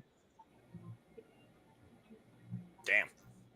You literally go through and hell is below you. It couldn't be any more freaking symbolic if they tried. And apparently they didn't try very hard because you're in the same building. But Can't talk about being in hell when you're in the happiest place on earth, too. well, no. There's literally a scene in Mr. Toad's Wild Ride where the driver, if you're Mr. Toad, you drive and you get in a car accident and you go before a judge and they sentence you to death and they kill you and you go to hell. And it's hot. The scene in the dark ride is hot. And that scene of that ride is housed under a different scene in the Alice in Wonderland ride. So it just made her a very weird coincidence I didn't know about until 10 o'clock this morning. There you go. Anyway, AEW. I'm going to be eternally frustrated with that place until I hit my head so hard I become another Bill Goldberg hitting my head against the wall for no good bloody reason. Please don't do that. No, trust me. I have enough concussions just this week. I'm good at the head trauma. Thank you. Good man. I hope for Britt. I hope for Deanna. I hope for Ricky. I hope for Ray that they can stay put and idle until they are able to escape from that long walk down the green mile of career death. Because once they get out of that cesspool, WWE will definitely know what to do with Ray Phoenix. Pento's already over like friggin' Rover. Deanna was in the system before, but she wasn't the Deanna Prazo we know now. She'll get another good break. Ricky Starks has been due for WWE since he was in the NWA. Like, Jesus Christ, let my Ricky go. As far as Britt, Britt is one of those, she's polarizing. She's very much like Charlotte. You don't know what to believe half the time with some of the shenanigans that get said about her.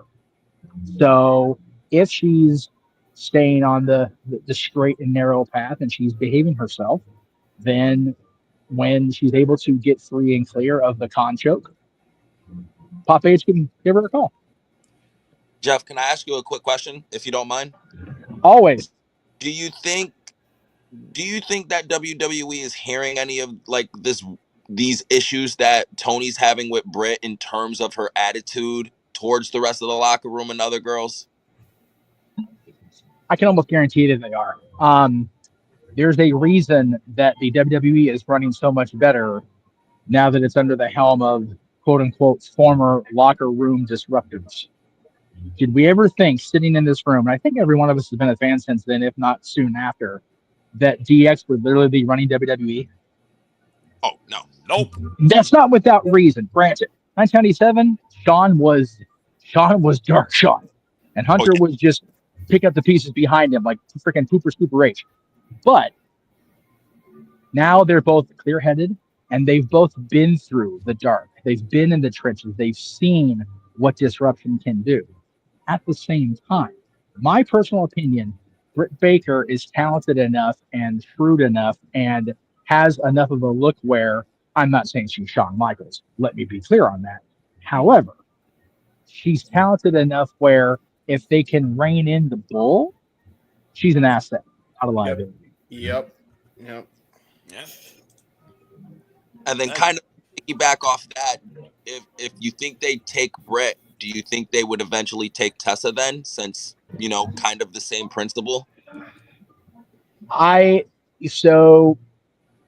Without showing I can't actually show my face, so it's kind of a moot point, but without showing my hand too much, Tessa's a different situation. Okay. Britt, while having a quote unquote attitude problem, it was more of just, diva-ish, high school drama. Tessa's complainants are a lot deeper, and you heard what the crowd at Genesis did to her.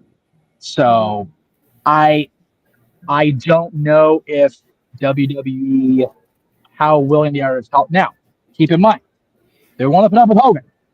And again, I am forever a Hulk Hogan fan. I'm just not a Terry Bollea fan. I'll say that. So if they're willing to put up with the very likely backlash of Hogan being around, and the fact that Tully was at Stars main event tonight is a good sign that they're willing to look the other way as long as people can behave themselves. Britt's definitely on that. Britt definitely has a seat in that lifeboat off the Titanic that is AEW. Tessa is still hanging off the side of the ship trying to hope for a spot, I think. But her match with Jordan went a long way. I think her attitude since returning to TNA is going a long way right now. But it's what, week 3, week 4? Week 4. Let's, as the kids say, let's have it cook for a little while longer before we decide if Tessa's going to be able to move on up to the big time. And we ain't talking about, making it cook like, you cook a chicken bake at fucking Costco either. Britt Baker should come out with Glenn Jacobs at the same time. And if you don't get that reference, you're too young. Now, you know what though? It's Glenn will never live. Glenn will live fake Diesel more down than he will Isaac Yankum. God bless Glenn Jacobs, even though his politics are what they are. We're in a political show.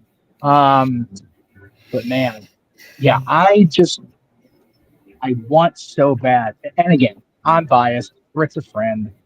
Much like the backlash against Nikki Bella returning, Nicole and Brie are friends. Like I can't be that guy anymore. I used to be JJ, used to be that guy.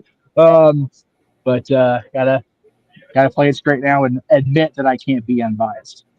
And again, as far as that comment, we don't know if Britt actually sandbagged Thunder. That's Rosa saying something and Britt saying something else.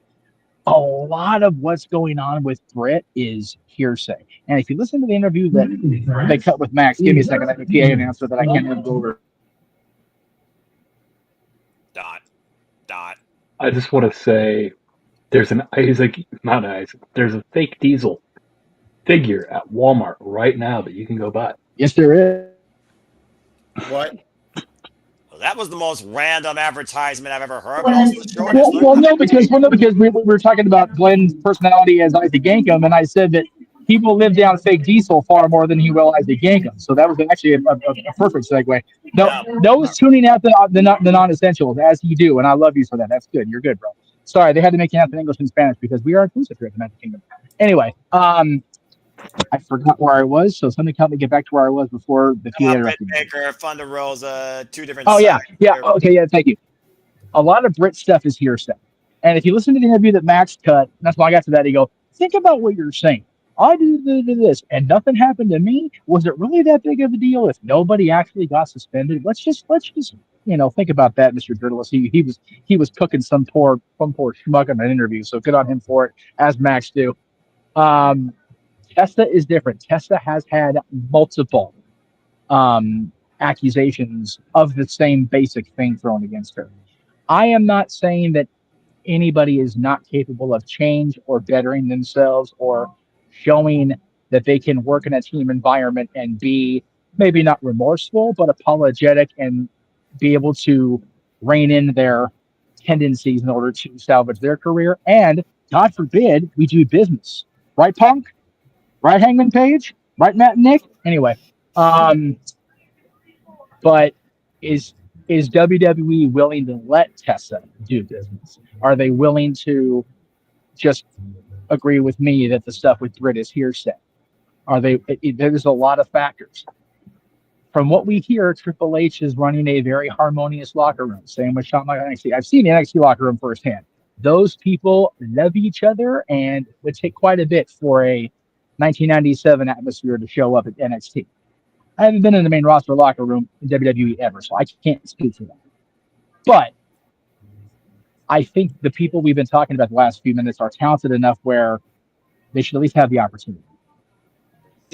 My only issue with that, Jeff, is I'm worried that Britt's starting to have the reputation of a female Austin Aries. Yes, Austin Aries was a phenomenal talent, but he was a fucking malcontent as a person. And I just feel like it's gonna be a hard. Like I said, I don't think WWE is gonna want to, or any other company is gonna want to deal with that going forward. Dealing after knowing how bad Austin Aries was in his prime. So, again, my argument, but I'm okay with it in this case because I'm not Austin Aries' friend. I know for Jesus Christ. Fireworks are starting. Anyway, I know for a fact Austin Aries is a piece of shit, and he deserves everything he gets sitting on the sideline doing nothing with his life. I got music and shit behind me, so I'm gonna bounce out for now and try to pop in if I can. All right. Okay. And there goes Jeff Meacham as we return to the regular wrestling, JJ Williams. But again, I'm always going to be one of those where it's like people aren't necessarily who they are forever based on what you used to know them as. See what they become in the present and see if they are worthy of another chance. Now, I believe before he went to go do some other extracurricular activity, it is now on Ash to go ahead and talk more on the topic. That is the DMD and the Virtuosa maybe going to WWE. Ash, what do you guys say regarding this? I mean, it's a very misfortunate situation when it comes to like people wanting to leave and how Tony Khan decides to handle business. It's really sad and it's kind of like petty and childish. And I'm just hoping like wherever Britt Baker, Ricky Starks, and everyone who wants to leave, once their contract ends up, I hope like whoever they join books them very well. And that's all I could ask for. That's fair. I mean, at the end of the day, you do the best out of whatever situation you are dealt with. And if you are having trouble with the situation you're in, but there's not a way out for the time being, maybe you do what John Moxley did and just ride out the contract and then go from there. But again, John Moxley also a whole different dynamic versus when he was in WWE. And of course, Deonna Purrazzo was very vocal at her first time in NXT and WWE. Of course, at one point, literally with Chris Van Vliet talking about how wrestling more so wasn't providing for her, was hurting her. So she found other hobbies like history. Case in point, earning her degree from South New Hampshire University. Congratulations to the Virtuosa. I was about to say, if wrestling doesn't work out for Britt Baker, at least she has her dentistry to fall back on. True that. And she's already demonstrated how dedicated she has been or trying to be to both. But then again, coming back after a mini stroke, you're never truly the same way again as somebody. That's another thing that like makes me like nervous. I think that'll affect her dentistry more than her wrestling. Yeah, a little bit. For sure. Well, again, hindsight though is definitely with 2020. That being said, JJ is going to be rebooting. So thank you for that, Ash. Walter, we now go to you. Apparently, I've become the impromptu host. Damn it, I'm only supposed to do this one time of year. How'd this happen to me? Walter, what do you have to say regarding Britt, Deonna, Ricky, the AEW atmosphere with those, let's call it what it is, disgruntled workers? And do you see this continuing to be an ongoing activity unless something happens? Is it just those handful few? Is it starting to expand beyond, let's call it what it is, originals and names brought in that you thought were having a bigger aspect? I mean, again, Camille, injured or not, yeah, I was expecting big face for Camille, but that's a whole different conversation. What you guys say regarding about the two people in particular we're talking about, and Ricky Starks, you want to include him? I'm pretty much on the same page as everybody else. Look, Tony Khan has fumbled the bag so bad to the point I talked to JJ earlier that I'm gonna wait a couple of months, but I'm gonna do a top 10 of people that he's fumbled the bag with, to the point that it probably can be a shenanigan and we can all come up with 10. Like, it's starting to be too much at this point. Like, I don't even think it is gonna be like a private show. Like, he is screwed. He's had his hand on some great professional wrestlers and he just let them slip through his fingers. And there was a time where his women's division can rival anyone's, but it's starting to not feel that way anymore. He's still doing well with the ROH with Athena's run, but that's really the only thing he's got going in terms of women's division. Everything else, he's screwing up bad. Like, how did you screw up the Virtuosa the way you did? But JJ said it right, because a month later, Mercedes came and started collecting belts, and now you forgot about Virtuosa. So it's like, you screwed up. Granted, I know Thunder Rosa got hurt, then she had her little controversy, but she's back. Like, you have a lot of people that can rival. I won't go as far as rival TNA's Knockouts division because nobody's touching that. But you can rival WWE's main roster women's division if you do it right. But he's screwing up so bad that it's to the point where I can literally do one of those top 10 videos. I'm going to wait a couple months because I want to see what happens with Malachi Black and all these people, because I don't want to make the list, and then he screws up like 4 or 5 more people, and I'm like, shit, they could have been on the list. Unless I end up doing a part 2 or something, but I'll talk with JJ about that. But it's almost to the point where I feel like all of us can come up with 10 people because he's really fumbling the bag. JJ would say that's fair. JJ, Ash, and Walter have spoken their piece. Anything you want to say beyond this, or do you want to delegate to one of the other 2 men here in the top row? Now you can resume your post duties. Yes, thank you very much for holding things down for me. For whatever reason, when Jeff popped in, I started to get like a bunch of lag and latency issues on my end. I'm not blaming him. It just is what it is. Technology. But now that I'm back and there doesn't seem to be that issue, the one thing that I wanted to bring up, and this kind of goes back to what DJ said, and even though I was hearing things choppy on my headset, I was using my phone to still keep tabs of the conversation so I didn't miss anything. But I believe it was DJ that brought up the point of Britt kind of being labeled an Austin Aries. And I don't think it would go that far. But let's not forget that there was another gentleman that the AEW locker room tried to peg as being cancerous, being difficult to work with. And ever since he jumped over to WWE, you've heard nothing but positive things. And that's the Second City Saint. You know, it could just be that Britt needs a new environment. Tony Khan, for better or for worse, and I think we can all agree to this, even you, Noah, but he has allowed the company to devolve into this place where a lot of times it seems like the inmates run the asylum. And with the issues that Britt has had over the years with Thunder Rosa, with Lufisto, with MJF recently,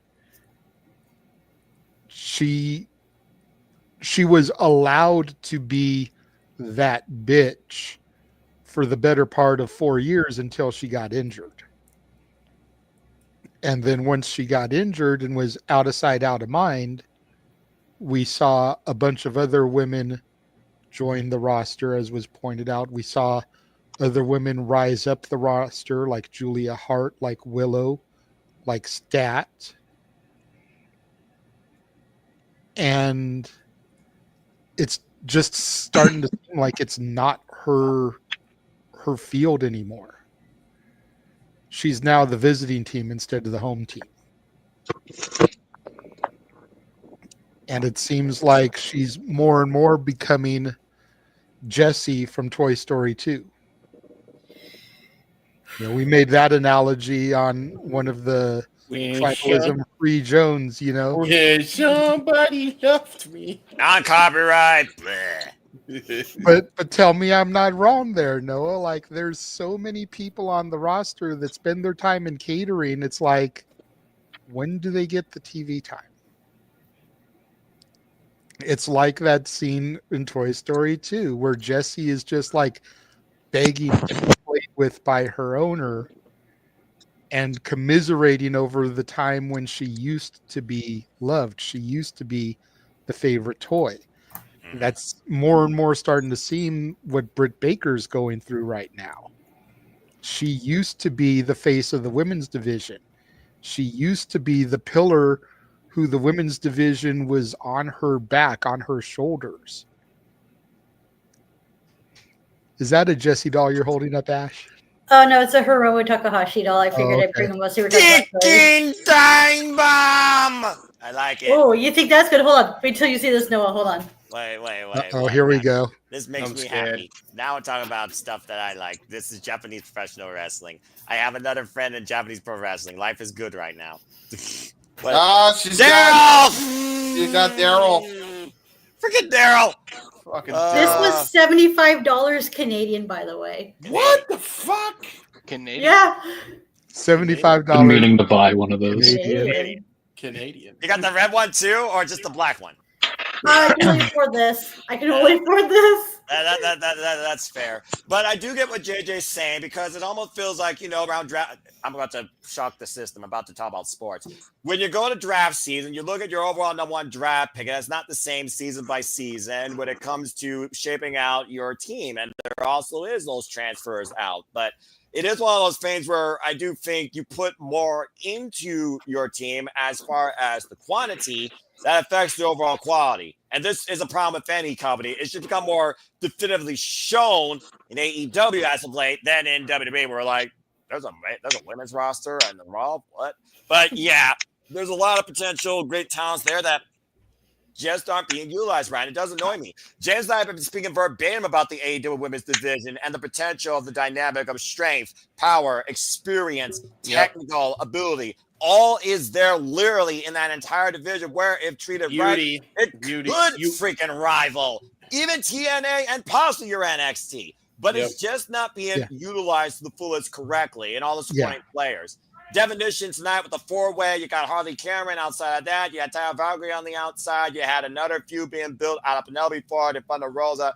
8 freaking women in one show, along with the face of it, the glamour, Mariah May, and I'll go ahead and say it, timeless Toni Storm. 10 women right there. Then the 2 women and the endorsement in the match they had, of course, on Wednesday night with Jamie Hayter and Julia Hart. 12 women right there. But again, how often have you seen those 12 women on it? Not necessarily a week-by-week basis. Then you're WWE because you're just showing the same women over and over again. The never-ending story. Hello, Rhea and Liv Morgan. Hello, Rhea and Nia. What? But that being said, it's one of those things that you want that variety and that dichotomy showcased in your product when you have it. And he doesn't do it enough. And I'll even give the main roster credit. They actually do show the same women, but they show more than enough of them on the 3 hours they got now on Raw and SmackDown. Way too much damn time for a TV show each week. Really stupid decision.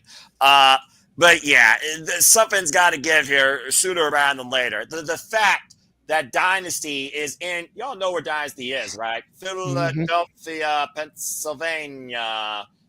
Not too far away from a certain hometown of a certain doctor. Just saying. Something's got to give sooner rather than later. And I really hope it does, because I really want to see AEW flourish. I will say it once. I will say it again. Even Aaron Witt in his criticism has said it.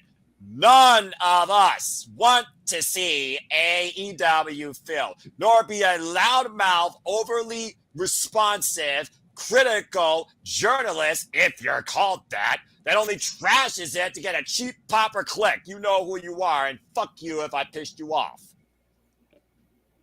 Well then, y'all got that Noah rant for free. There you go. Damn, tell us how you really feel. Like, goddamn. Don't open the door to Pandora's box, Ash. Yeah, I already felt that. I could, but I'm not going to. Anyway, Ryan's been very patient. This guy needs. Which is why I figured that it'd be best that he's next, and then let JJ moderate with you going last, because I know what you can be, and then we can finally move into our main event if there's nothing else, or another PayPal super chat scene. So Ryan, what do you want to say tonight? All right, so I want to try to stay positive, relatively speaking, as far as I can go. Respect. Because this is kind of a negative subject. I want to defend Tony. Even I cannot defend certain things, right? Whether it's Britt Baker, whether it's Ricky Starks, whether it's Deonna Purrazzo, whether it's insert anyone signed in the last 3 years, not named Mercedes Moné. The entire division has seemed to be warped around there, even where Mercedes seems more important than the world title, right? I don't like the belt collector gimmick either, by the way, but that's another point altogether. Only works when it actually works naturally. It's forced. And if it's forced, it's shit. I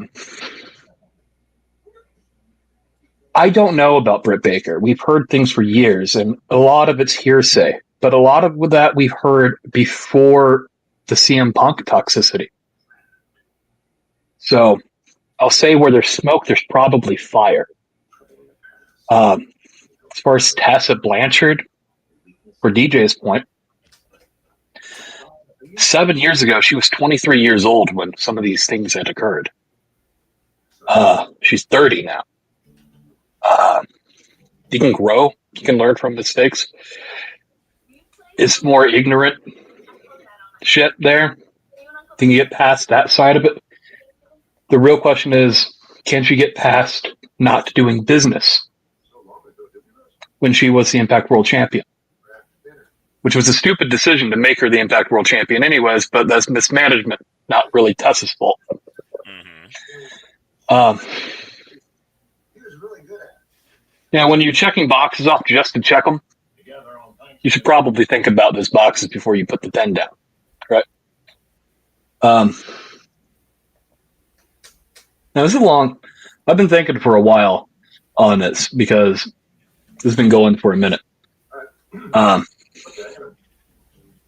would like to see Britt Baker elsewhere. I just don't know if we'll see her. Tony deciding he finally wants to be a boss and double back on some things he said he wouldn't do years ago. Does one want to be mad about that or not? Try to stay the side of the worker. I love you too, Mom. And I love you. But this is like, I don't really have a defense for Tony on this one. The whole situation's shitty. I think instead of, and I posted it in the Collision live stream. Instead of having Dynamite and Collision be for two unisex rosters, focus one on the men, focus one on the women, and they both have matches at the pay-per-view. You know? Yeah. It seems like I don't like the idea of a segregated show per se. But actually, before I get on that subject, Tony also books for Dave Meltzer, right? And it's very obvious that Dave Meltzer hates women's wrestling. And that might also be a big chunk of why we don't see good women's wrestling necessarily in AEW, despite having probably the best pound for pound roster you have on the planet. So, that's what I have to say. ADHD has kicked in. I need to go get some caffeine. That's perfectly fair. All right. Well, JJ, that just leaves, I believe, one other person, because I don't have any further things to say before we give it to James if anything to say. Otherwise, if he says nope, Ash, do you have anything, any last thoughts at all? You just been kind of taking it all in. I know you started things off here. It's kind of funny how he mentioned like how Tony Khan books for Dave Meltzer, because it sure comes across that way sometimes. I'm not saying it's legit. I'm just saying it just feels that way. Yeah. Because I don't know the ins and outs of pro wrestling. I'm just someone who just watches the show and enjoys it for what it is. That's all. Thank you! My gosh, she's the best person I've come to know so far right now in this freaking world. You are brilliant.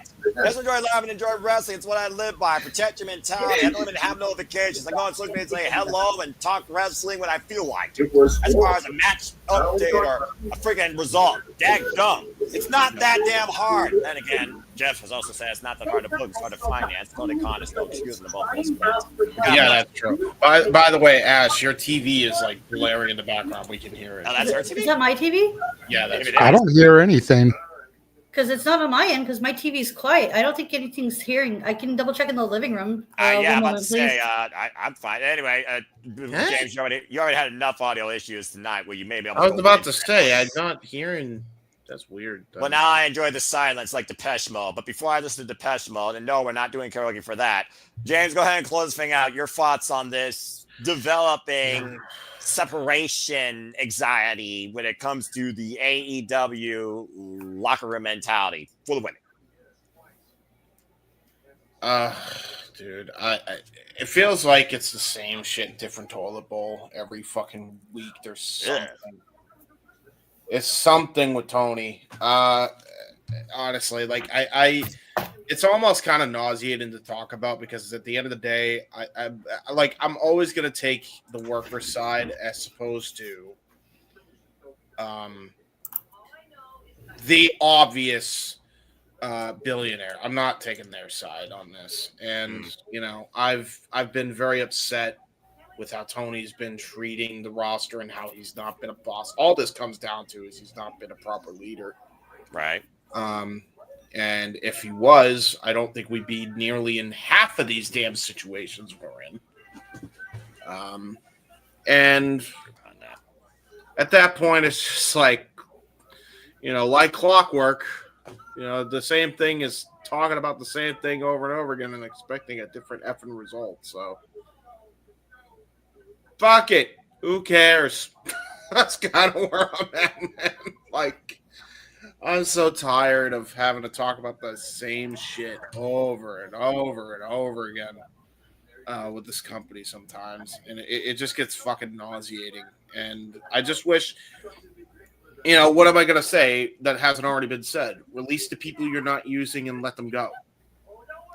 If you're going to keep them, fucking utilize them and find a way to put them on TV.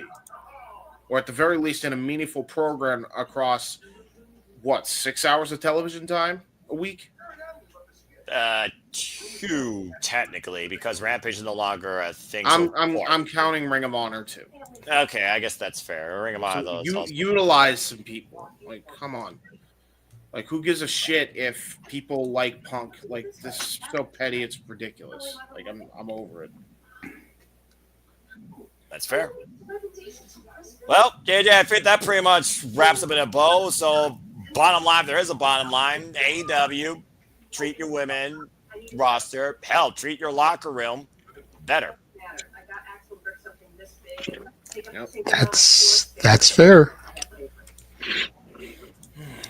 Well, before we get into anything else, we will take just a moment here for some non-paid advertising and show everybody the latest watch-along trailer here across the Simply Reliable Studios. How to watch this. And now for a taste of things to come.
And truly, if y'all haven't figured it out by now, here at the Simple Reliable Studios, we truly love, embrace, acknowledge, and cover all the wrestling and our former sports and combat sports. And there you go. All right, and welcome back to the Saturday Shenanigans as we got a crew here again. Hey, hello, Jip. Jip back. So JJ, continue. That's really pretty much it. Like I said, I didn't have a whole lot of stuff that I wanted to talk about tonight because I wanted the focus to be our Rumbles. Yay! The only other thing I could think of to bring up real quick isn't really a talk point per se, but just something that came to me over the last couple of days because, as I'm sure everybody knows, Hulk Hogan was heavily featured in the advertising for tonight's Saturday night's main event. And it came out a few days ago that he wasn't going to be there due to family issues. Oh. A lot of people thought that was a crock of shit after the way he got booed out of the building in LA. Oh, jeez. But after keeping up with some Hogan's social media posts, Brooke gave birth to twins 10 days ago. Oh, congrats. And rumor is that Nick was getting married tonight. So I think there might be a little bit of validity to Hogan's thing this time. Maybe he's not always the liar that he's made out to be. Brother.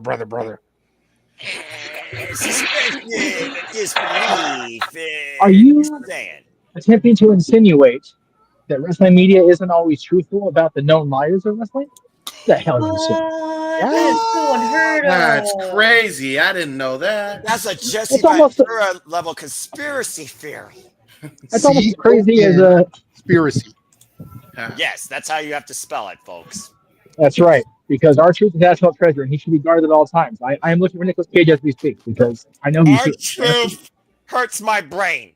The fact that Ron this Killings man, Ron Killings is a beautiful man. You stop that. You stop that right now. this freaking man, No. he done on Monday Night Raw. That does not happen to the former longest reigning outside Gunther Walter NXT UK champion. That is not normal. Hey, he is the 57-time, 24/7, 7-Eleven, Highway 45, International Global X champion. Sucker. What?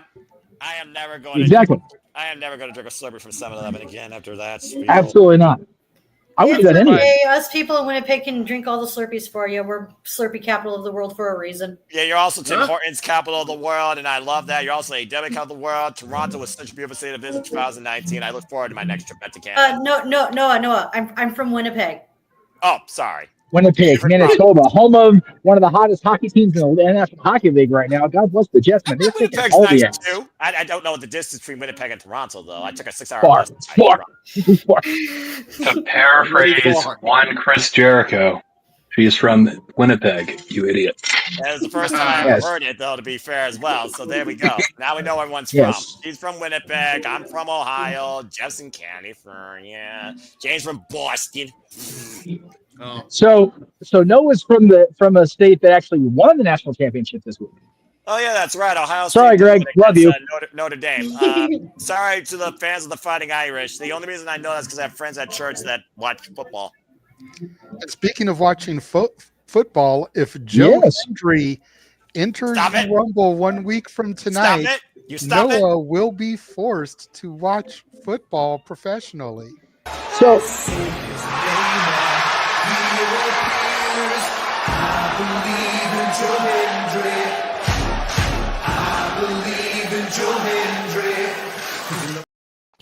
Just my think, main was that street gonna be the frontier Royal land. Rumble?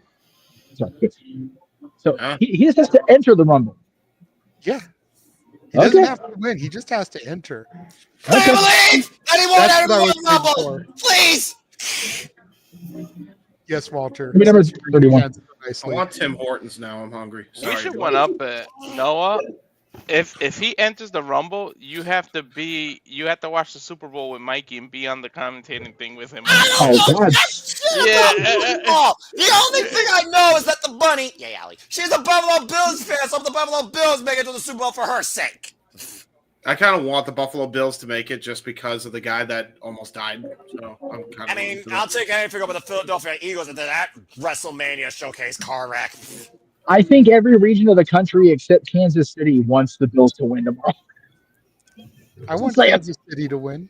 I know you do because you got to be contrary, darn you. If I have to bring football into my vocabulary, Lord help me, no.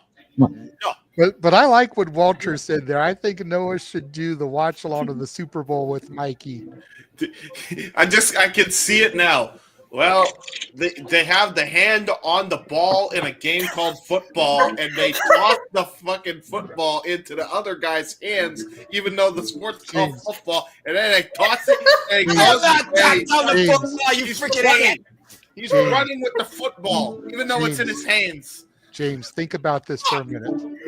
It would be the first time that I can think of in the history of the Multiverse of Media / Simply Reliable Studios, Noah would be the color analyst.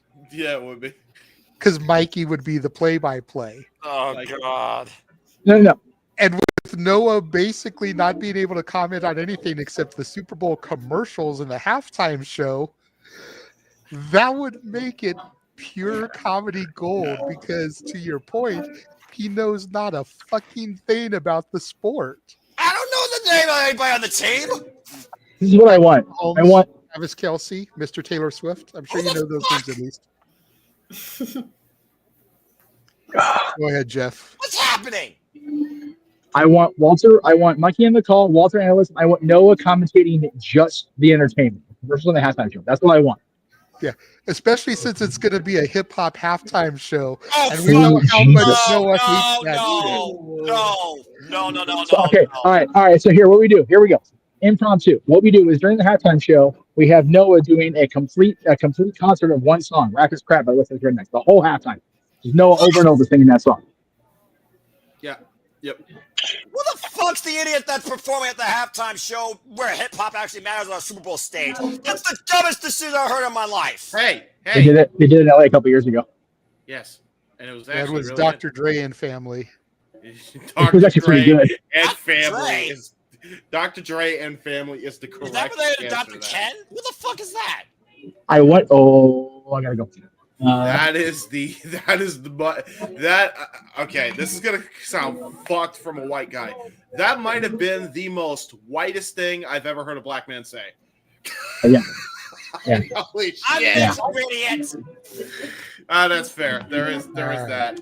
You got the pass there. Okay, well, but yeah, I look forward to the conference championships tomorrow and all the shows we have to come because I'm gonna be on both of them.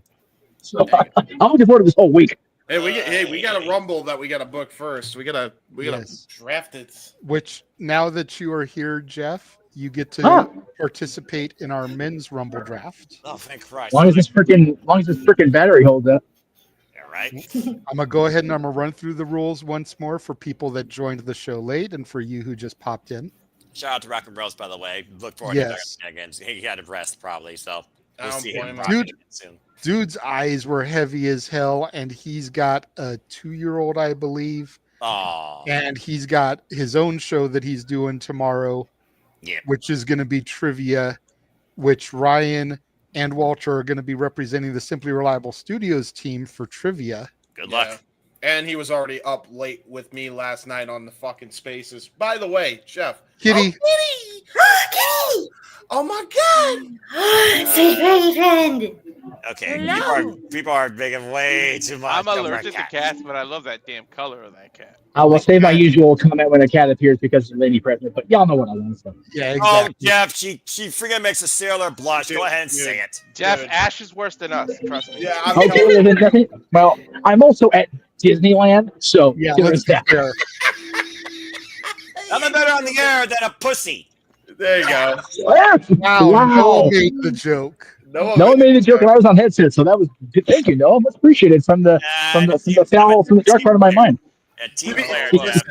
Listen, Ash does not give a fuck. The woman 2 weeks ago made a C-section joke. And Noah, you don't know this, but there's nothing quite as good as team playing pussy. Anyway, carry on with Wheel, Jay. Oh my god. What? Oh my All right. god. So, since Jeff is here replacing DJ, we will spin for draft order once again. Yes. Okay.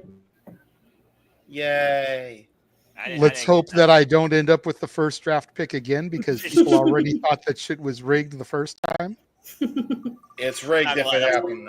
That was freaking. I would call Shenanigans, but it is the Shenanigans show. So I mean, would you expect anything less? you know. Fucking. You know. I got picked again. I have no control over it. I swear to God. It's the ghost of Walt helping him out with his frozen head. I'm telling you all, the wheel is rigged. Oh, and Ryan again. Got the This order is of the weird. same order last night. Wait, that's how you say that, right? You know- Got the same order going like last. By the way, you're my brother and everything, but Lester, you're an asshole. I smelled something funky when I was over at the stables earlier. Now I'm smelling Okay, something we funky. are getting a little bit different. Oh, crap. Okay, good. Noah Yay, bumps up to finally. third. Fully No, DJ it- might have been picked. the crap was earlier during at the horse stables. Yeah, true. Dude, you missed it. Fucking DJ cut a promo on the wheel because he was picked last. And he was only City's picked black, last isn't it? because I actually spun it when he was the only name left on it. That's tremendous. Funny. There we Funny go. as hell. There we go. I guess it's gonna be me this time. I'm gonna be last with it. I still want my spin, JJ. You sure you still want your spin? I got you. I still want my spin. Wheel of misfortune. Turn. Animating. Hey, not last. Not last again. Right. The ladies' decorum. Spin it fast. Yay, fast. Oh, for fuck. Oh, There goes. oh. Walter's last. Walter is last. All right. But in the tradition of the last time, we still will give Walter his spin just because. It's just like It's my starting own to rain household. again, of course. It's just like my own household. I come last to everybody else. Hey, you know Hey, what? at No, least it's not. last time you were like fifth or sixth, so you weren't last the Hey. last time. This is accurate. Walter, some folks don't come at all, so you're lucky. Oh my God, Jeff. What? Leave it alone, Noah. Leave it alone. Okay. But that's why it doesn't happen, because you leave it alone. All right. So, once again, for the people that have just joined the chat room and for Jeff who just joined the panel, Yeah, the we're rare. only drafting active Raw, SmackDown, or NXT talents. No On the men's. legends. So no Rock, no Austin, no TNA stars, no Joe Hendry, no Nick Nemeth, no Hardy Boys, nobody that's on the injured list. So no Bronson Reed, no AJ Styles, no Randy Orton, because he hasn't been back on television since he took the package pile driver. Pickle biology. So no Randy Orton. Sorry, Arlene, if you watch this back when you get home from work. And we're going to go in the order that we were drafted. So we'll go around 4 times. That's 28. The chat room has the opportunity to insert 2 people in the Rumble if they put the names in the chat with a super chat. Otherwise, Ryan and I will draft number 29 and 30 respectively once again.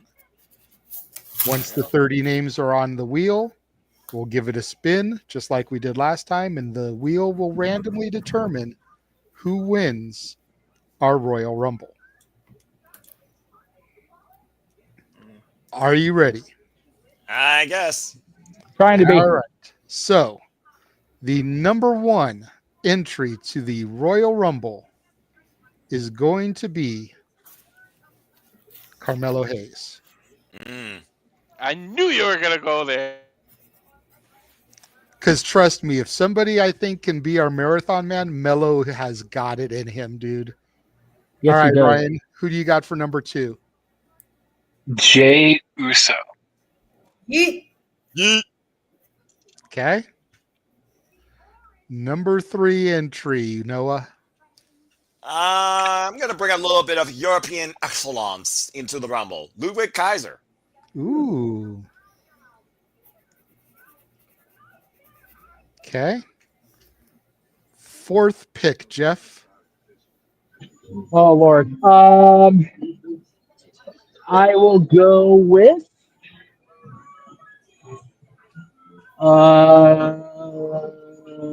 Jacob Fatu. Jacob Fatu. That guy's going to wreck shit. Yeah, I think you got a new marathon man. Right? Which, by the way, Jeff, when you get the opportunity, make sure you watch Saturday night's main event and the match he had with Braun Strowman.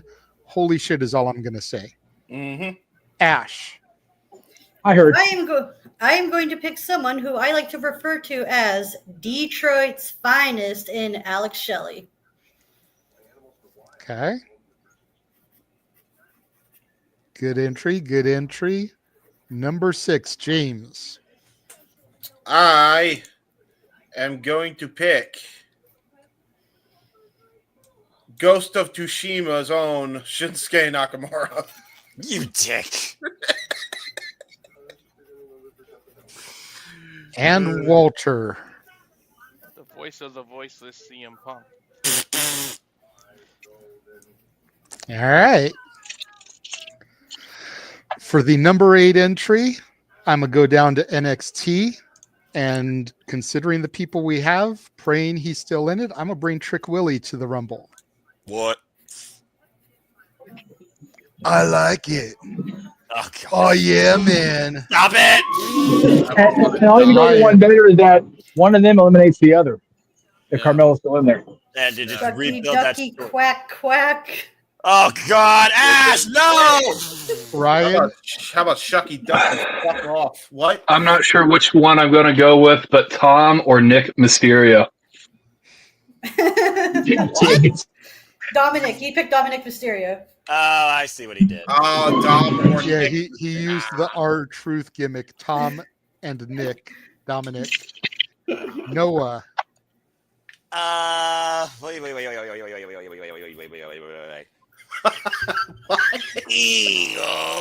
Oh, you're going Ethan Page. Oh, I thought you were about to go Tamatanga the way you were fucking acting. No. All right, Jeff. Oh, whoops, that's the wrong name. Dude, I'm too tired for this shit, bro. Yeah, you could tell. Okay, so Jeff, you're up. And win. Who? Tamatanga. I said that. I thought. He picked Tamatanga. Yeah. Tommy Tang. All right. We go to Ash now. We John can't Cena. see him. We can't see him though. What? She did the you can't see me thing. So, if Dana Brooke is Ash by Elegance, based on what I heard earlier, is our Ash by Sailor Mouth? Is that how that works? Or? Yeah. Ash by Winnipeg. There you go. I mean, That's she's right. she's definitely elegant, but all right. Ash by Canada. Ash by Hortons. Ash by Canada. Ash by Canada. The fuck is that? A. James. That's the territory north of Fusa. Oh, it's my turn. Okay.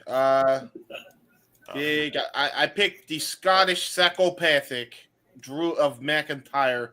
Drew McIntyre. All right, and that brings us to Walter. Cero Miedo, Penta. Ah, newcomer. Okay. Middle of the pack, I'm going to bring in the ruler, Obafemi. Oh, Jesus. Oh, my Lord.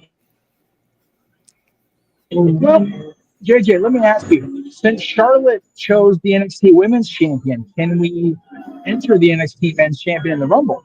Yeah. Okay. I mean, why not? You'd think he would want a shot at one of the main titles. Well, I would agree with that. And, I number one, I think he's looking to establish his title and title. Number two, I'm citing the precedent since Charlotte as the Rumble winner choosing the NXT champion for a WrestleMania match. So I don't know if the NXT title qualifies as a title opportunity for Mania. I don't know the guidelines anymore. It's chaos. It's all blurred together. Fair. That's fair. I mean, they never really specify as far as the NXT goes. Nope. If y'all want, I'll strike him since he is a champion and put someone else in there. It's up to y'all. No, it works for me. Okay. To be fair, in the women's rumble, we did pick the women's champion, did we not? Yeah, we picked Julia. Oh, okay. Well, I wasn't here. I wasn't there. He wasn't half. Anyway. No, I was just letting him know that we did pick NXT champions, so therefore they're eligible. That's the point I was just trying to make. Yeah. Emmanuel, I appreciate the super chat, but I did state on more than one occasion that they would be entered into the wheel, the order they were drafted, and it would be spun. Yes. It's So- kind of shuffled anyway. Yeah, about to say. Ryan, it is up to you. Roman Reigns. There it is. I was waiting to see who was going to put Roman in. Oh my gosh, it's gonna be the longest entrance in the Rumble. Freaking walking down that ramp. Hey, we need to burn time. Well, no, Just that'll halfway be through. Jey Uso. That's why we want him to come out one of the first ones. It's fair. No, it's all good, Emmanuel. Don't trip. It's on you now, Noah. Oh, back to me. Mm-hmm.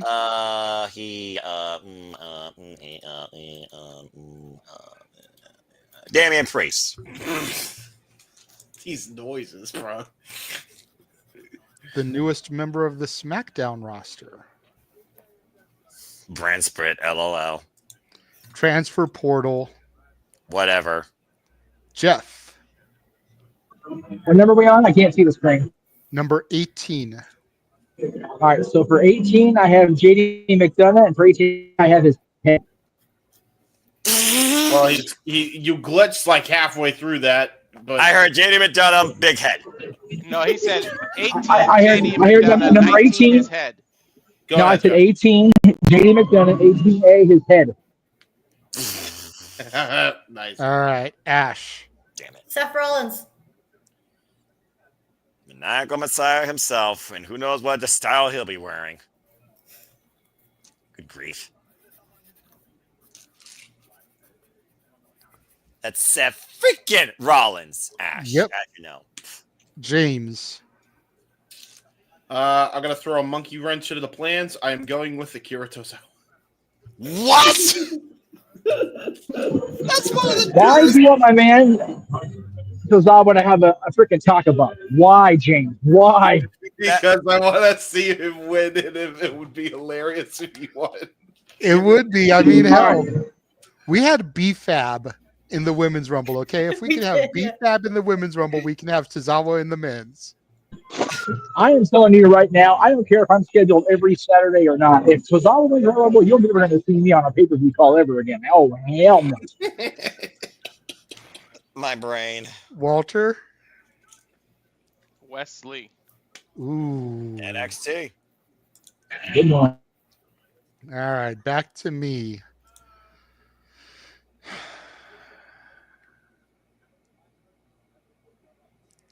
I feel bad because I want to throw people from Raw and SmackDown in, but NXT is my shit. Go for it, dude. I'm going to put Josh Briggs. Interesting. Formerly called the Destroyer, of course, competed in the M1 victory last year. No idea what he's doing right now. Trent Sounds at Toontown. He's been teaming with a gentleman who's on loan from Noah, the guy that was his rival or something in that tournament. Forgive me for not remembering his name, but he's on an excursion from Japan right now. Oh, okay. Okay. You're up, Ryan. Kofi Kingston. And maybe he won't Okay. botch his Rumble, moment this year. Well, he needs to botch. He's a heel now. We can't be cheering that. Yeah, that's true. But he also needs to save his hide if he has a chance of winning. Yeah. He needs to not do the high-flying Kofi stuff. He's not that guy anymore. Mm-hmm. That I agree with. Yeah, Noah. that's fair. By the way, Omos relinquished his GHC Heavyweight Tag Team Championship to Team 2000X, by the way, says he's coming back to WWE. You're now the tag champion, Daga. He's no longer a champion of Noah, so he's coming back soon. But he's not my pick. And to answer your question real quick, since you did that little chat, Yoshiki Inamura. Yes, that's it. Inamura. I was thinking of the name because I almost confused it with Osamara from the MLW, but that's a different name. Sometimes the Japanese names run together, right, Ash? Yes, I mean, that's they can, who they Briggs can. is They teaming can. with now. Yeah. I I could just break JJ's brain with how many Japanese names I could say right now. We'll have to do like a name game at some point or something. Anyway, Right, pretty much, yeah. Yeah. Ryan's kitty is back. Yeah, his sweet furry friend has This is a different one. A different. Ooh, Hello. Oh, okay, so he's got more than one pussy cat. All right. Go ahead, Ryan. Look out. The monster. He is a monster. Look at him. Big boy. That's the cutest little monster. Yeah, I don't know. I don't own any of those anymore. Those days are far gone. But that being said, now it's on me. Back to reality with everybody saying L.A. Knight. Yeah.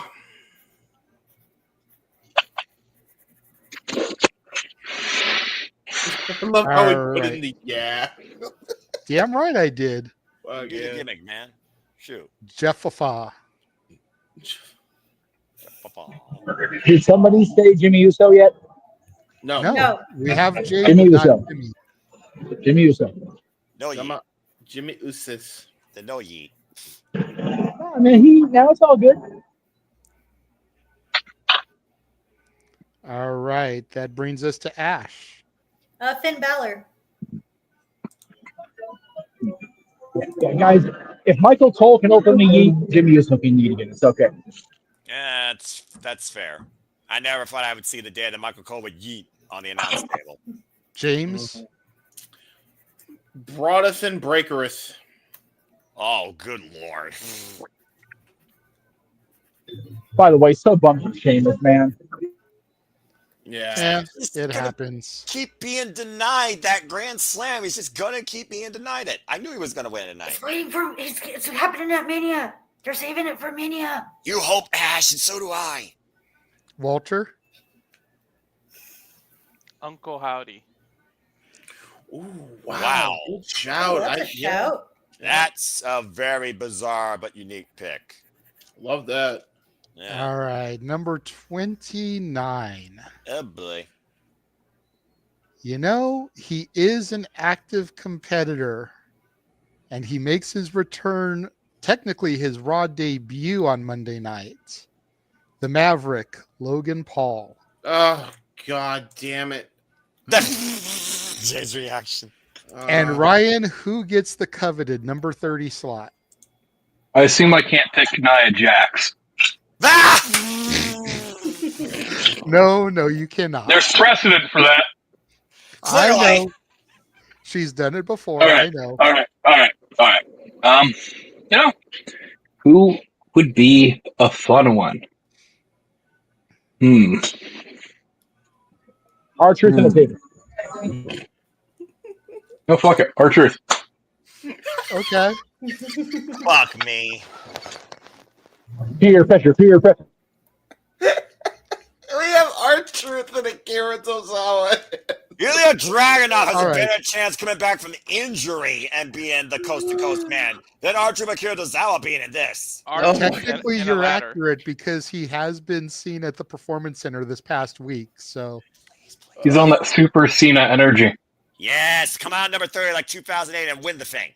all right. So before I spin the wheel, our entrants are Carmelo Hayes, main event Jey Uso, Ludwig Kaiser, the Samoan Werewolf Jacob Fatu, Alex Shelley, Shinsuke Nakamura, CM Punk, Trick Willie, Tom and Nick Mysterio, Ethan Page, Tama Tonga, John Cena, Drew McIntyre, Penta, Obafemi, Roman Reigns, Damian Priest, JD McDonough and his head, Seth freaking Rollins, Akira Tozawa, Wes Lee, Josh Briggs, Kofi Kingston, L.A. Knight, Yeah.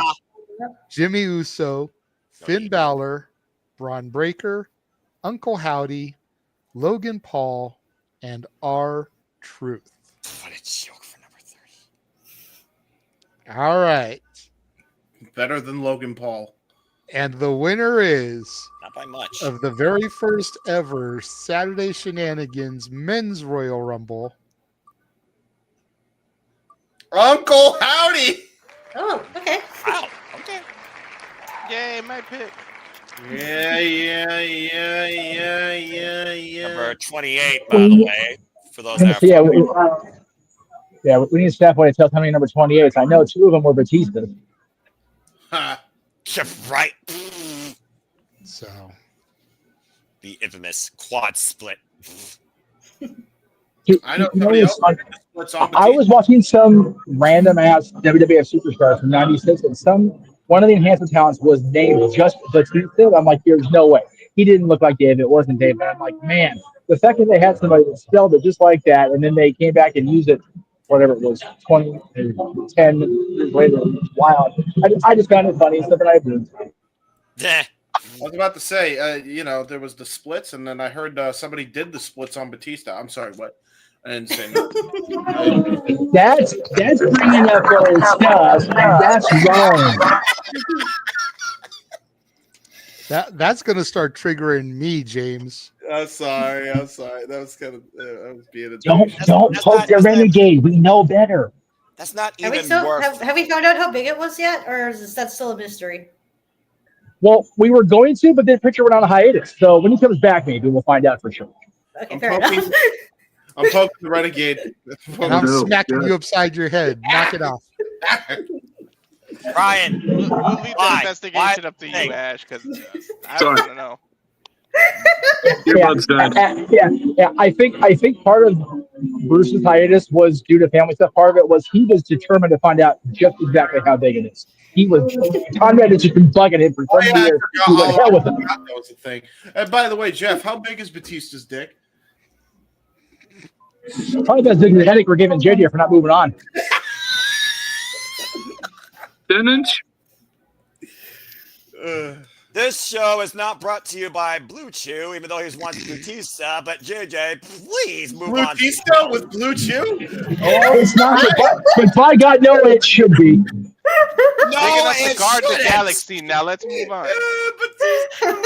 Blue Batista. JJ's trying about as hard as we think Batista actually is. So God bless him. Move on, dude. Oh my gosh. So that is going to just about wrap things up for this week's episode. Yeah, wrap it up. Am I right?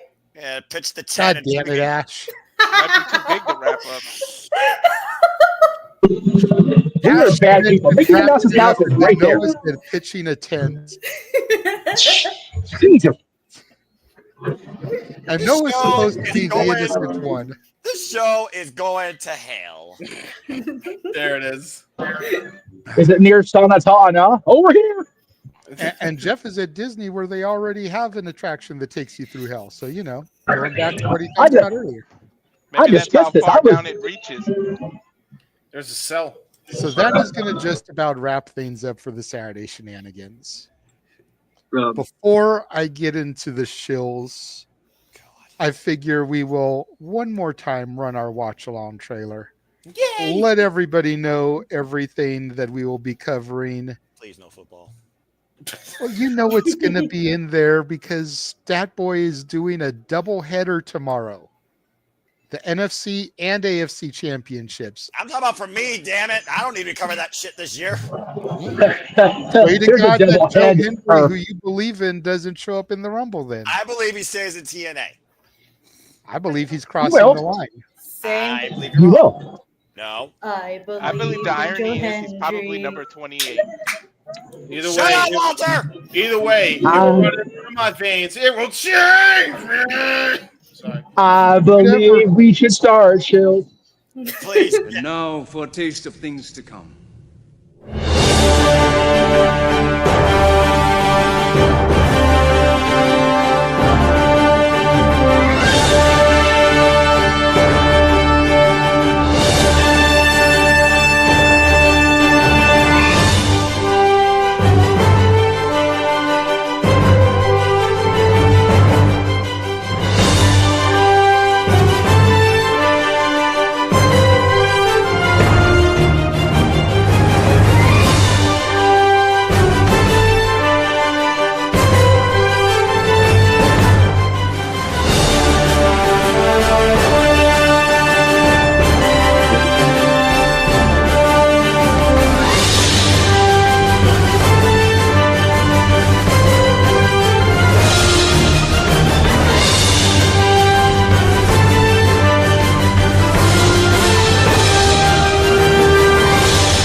And let's not forget, Dynasty has also been featured by AEW coming in April Fools. But that being said, as we truly encompass here at the Simple Studios, we are really, for surely, 100% with certainty, always about all the wrestling and other forms of sports and combat sports and collegiate sports. Yeah.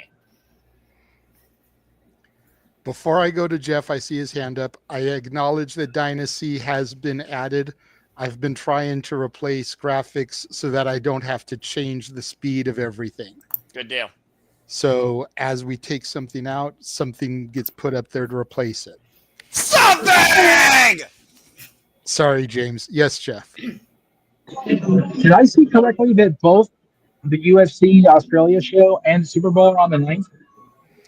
Yes, but because Australia and the time zones, I believe it'll be airing on the 8th because it usually airs on Saturdays. Right. It's happening Right. the 9th in Australia, right, being aired on the 8th here. I just found that great that not only are both two of the most major forms of sports, entertainment sports that we watch in this country on the same day, but we're covering them both. That's awesome. Yep. It's crazy. Combat and contact sports. By the way, And the football. And the 8th is also going to be our next Touchdown. karaoke night I think so. when we do TV themes. Yes. So, yeah, I found out that I've got pretty much training every Saturday the next month. So I'm missing everything. I'm missing the TV things. I'm missing the Rumble. I'm missing the AEW. I'm just like, February is just not here for me, which is why I wanted to pop in tonight to make sure. So. Hey, we appreciate you being here. But yeah, we'll be doing, me and Walter decided to do NXT from Center Stage on Tuesday. Oh, nice. Okay. We've added a new federation that I discovered. I won't really call them new because I guess they've been around for a minute, but VIP Wrestling out of Dallas. Oh, yeah. They're Okay. going to be doing a tournament to crown their first ever women's champion. That's the show we're going to be coming in on, is the first round of that tournament. Jordan Grace is going to be in action in what will more than likely be her last independent date because it's January 31st. And we all know what happens the next day. Yes. Tessa Blanchard is going to be part of the show. Oh, boy. As well. Fighting different people, but still, they're both going to be on the show. Let me see here. I've got my graphics here. We have Hudson Envy versus London Dior. London Dior? That's a name I haven't heard in a while. Izzy Moreno versus Tiffany Nieves for the Mission Pro Championship. Again? Big rematch. Big rematch. Yep, big rematch. Oh, boy. Holiday versus Ray Lynn. Ooh, that's going to be good. Fire and Fury versus the Tonga Twins. That'll be a fun one. Fire and Fury. Kaya Dream challenging Jasmine Allure for the Ladies Night Out Championship. Yes, Jasmine Allure. Okay. Rochelle Chanel, who used to team with one Maddie Rakowski, now Ren Sinclair, taking on Maya World. Mm. Maya World. Good luck, Killa Maya. Kate versus Jordan Grace. Oh, boy. And Alejandra Quintanilla versus Tessa Blanchard. Good stuff. It was supposed to be Lady Frost, but Lady Frost had to pull out. Tessa Blanchard was named as the replacement for Lady Frost. So, Oh, I like Lady. TJ, those last two matches harken me back to the old Tassa slogan. That's how ladies get cleaned up. and that show will be featured on TitleMatchNetwork.com. $14.99 a month, and that is how you can view that. You can watch any show that's streamed on Title Match Network for that monthly fee. That's how we did Mission Pro Wrestling last year. That's how we did WrestleCade and Ladies Night Out last year. And this federation is going to be streaming on there. So Cool beans, man. we also added Joey Janela's Spring Break 9 to the mix because that'll be Sabu's final match. Oh, wow. Oh, that's right. Yeah, that's right. So that'll be WrestleMania weekend. So lots of good stuff coming. Lots of good stuff. Yes, Jeff. As we get closer to, we don't have to do this tonight because we're trying to wrap up. I would love to discuss the fact that there's not going to be a Supercard of Honor that week. That's BS, but we're trying to get out of here. So we can say it for every week if I'm here. For all we know, Madman will probably do something like that. And we also know that every other company will be there too. Stardom even has a show coming up, I think, during that week. I understand that, but just come out and say it's not going to happen. It just chaps my already red butt. So yeah, that was something I almost brought up to discuss, and we can definitely save it for another week. I can direct you to a video that JD from NY posted today, which is how I heard about it, where he was discussing how Tony Khan is not going to allow young talent to work events in Vegas on WrestleMania weekend. Yeah, I saw that too. So again, he talks about that. He talks about Ring of Honor, Supercard of Honor, WrestleMania weekend tradition. So if you want to do a little bit of digging before it becomes a topic on the show, I recommend you guys check out that video. But in an effort to not dive down the negativity rabbit hole once again, let us begin our shills. Please. Forget show. First of all, the ones we don't have graphics for. Ladies first. Ash, how can people find and follow you? You can find me on X, the app formerly known as Twitter, at ShadowBatAsh. Okay. Shadow Batash. Shadow Batash. Yes. We call it Twix around here if you want to use that word. We've heard that. Yeah, just say Twix. Whether you're left or right. Yes. Never mind. And Ryan, where can people find you, sir? You can find me at Schmid for real. Schmid 4, number 4, real. SCHMI on Twitter. You know? Yes. And because I refuse to call it X, I will not call it its slave name. Damn. And you can find me at Bapocalypse on TikTok. Why did I flash back to Roots all of a sudden? Well, my name my is question. Vicente. Your name is Your Toby. name is so my question is, after this week, is it slave name or is it your Gestapo name? Anyway. Yeah, true. And then even though he had to dip out, you can find DJ from Rockin' Ropes on X at CornyFan, CornyFann 8876. Yes, corny as in Jim Cornette. He is a fan of Jim Cornette. God bless that man's blood pressure. I recommend his spaces. Yes, he also hosts the Rock and Rope Spaces every Friday and Sunday, 6 o'clock Eastern, 3 Pacific. He will be hosting one tomorrow that is a trivia game show. We have been asked and are sending Walter and Ryan to represent the Simply Reliable Studios there. That's what I was asking you about as far as Sunday goes, Jeff, and your availability, because I know the former great trivia mind of the Wrestling Trivia Challenge would have been cool to send you over, and your appearance there probably would have generated some more listeners for him, like you and Aaron popping on the MySpace did. So, well, first of all, MySpace coming back would be awesome. But if I'm done in time to be fully present at 4 p.m. I will do my best. I will still be on property, but I may be done with my day by then. So we'll see. Fair enough. Fair enough. We'll just message Walter or Ryan and see if either one of them want to relinquish to you. But right now, they are our people. So I was only volunteering in case no one else was available. So, like I said, 3 will be pushing it. We got at it right around 3 today. So it's usually a longer day than the second day, but I will keep everybody that I need to focused. fair enough. So, but again, make sure you tune into Rock and Ropes tomorrow for that. show DJ the support. His spaces are a good time, just like Saturday Shenanigans are. Yeah. One of the good things that James did was introducing me to DJ in his spaces. Absolutely.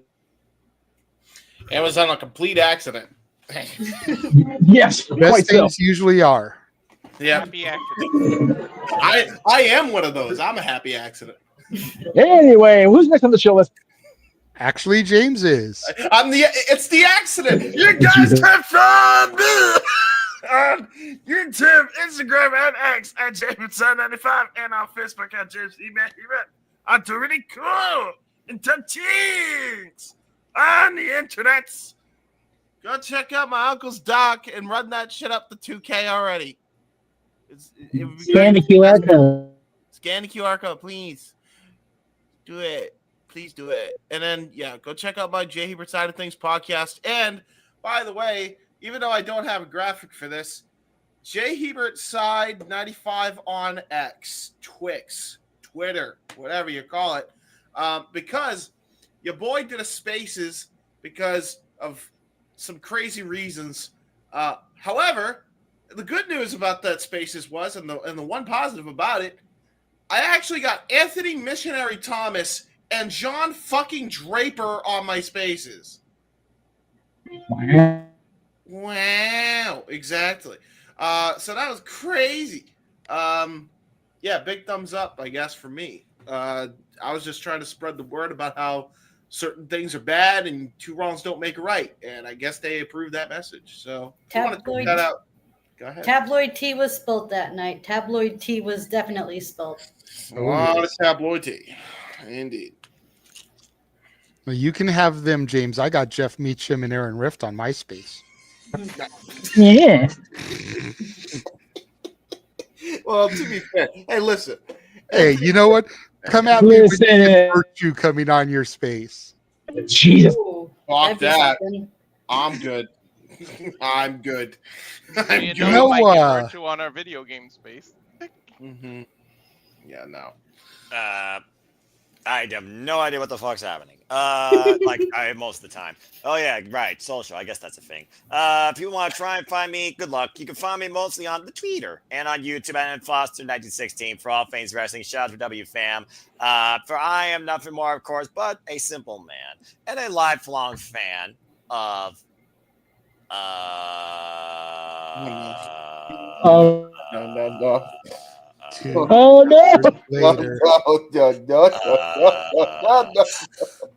No. 2 hours later. So long that the old narrator got tired of waiting that they had to hire a new one. Something! I hate this show. Oh, wait. I got it quicker this time. That's right. The 2 words. Professional wrestling. Damn it. As only ways to encourage and remind you that the winners, the losers, no better. It's just fans of his, this passion we all share. At the end of the day, folks, support one another, respect your protect your entitled to, treasure your families. Stay tuned for the return of Simply Predicting WWE League. Kicking things off to 2025 with the Royal Rumble. And for the ongoing future, Simply Predicting will be 10:30 p.m. Eastern Standard Time on Thursday nights following TNA Impact as long as my schedule stays this way. Because that seems to work best. So stop by for the conversation as we'll be Simply Predicting the Royal Rumble and join the 2025 PLE Predictions League. Stay tuned. I might go in front to make them also. I'll be ready in just 1 second. Sorry, sorry, boss. You Still good, can me. Go ahead. and so you got to know the Q because I'll also be on the predictions panel Thursday night as well. It should be a fun week as we head into the Royal Rumble that officially kicks off the road to WrestleMania, despite what they said about that Netflix movie. It's as simple as that. So Noah, since you are not on social, does that mean you play hide and seek? No, it means I stay introverted and isolated. All Yeah, right. that sounds nice, actually. It is Walter. nice. Try it sometime.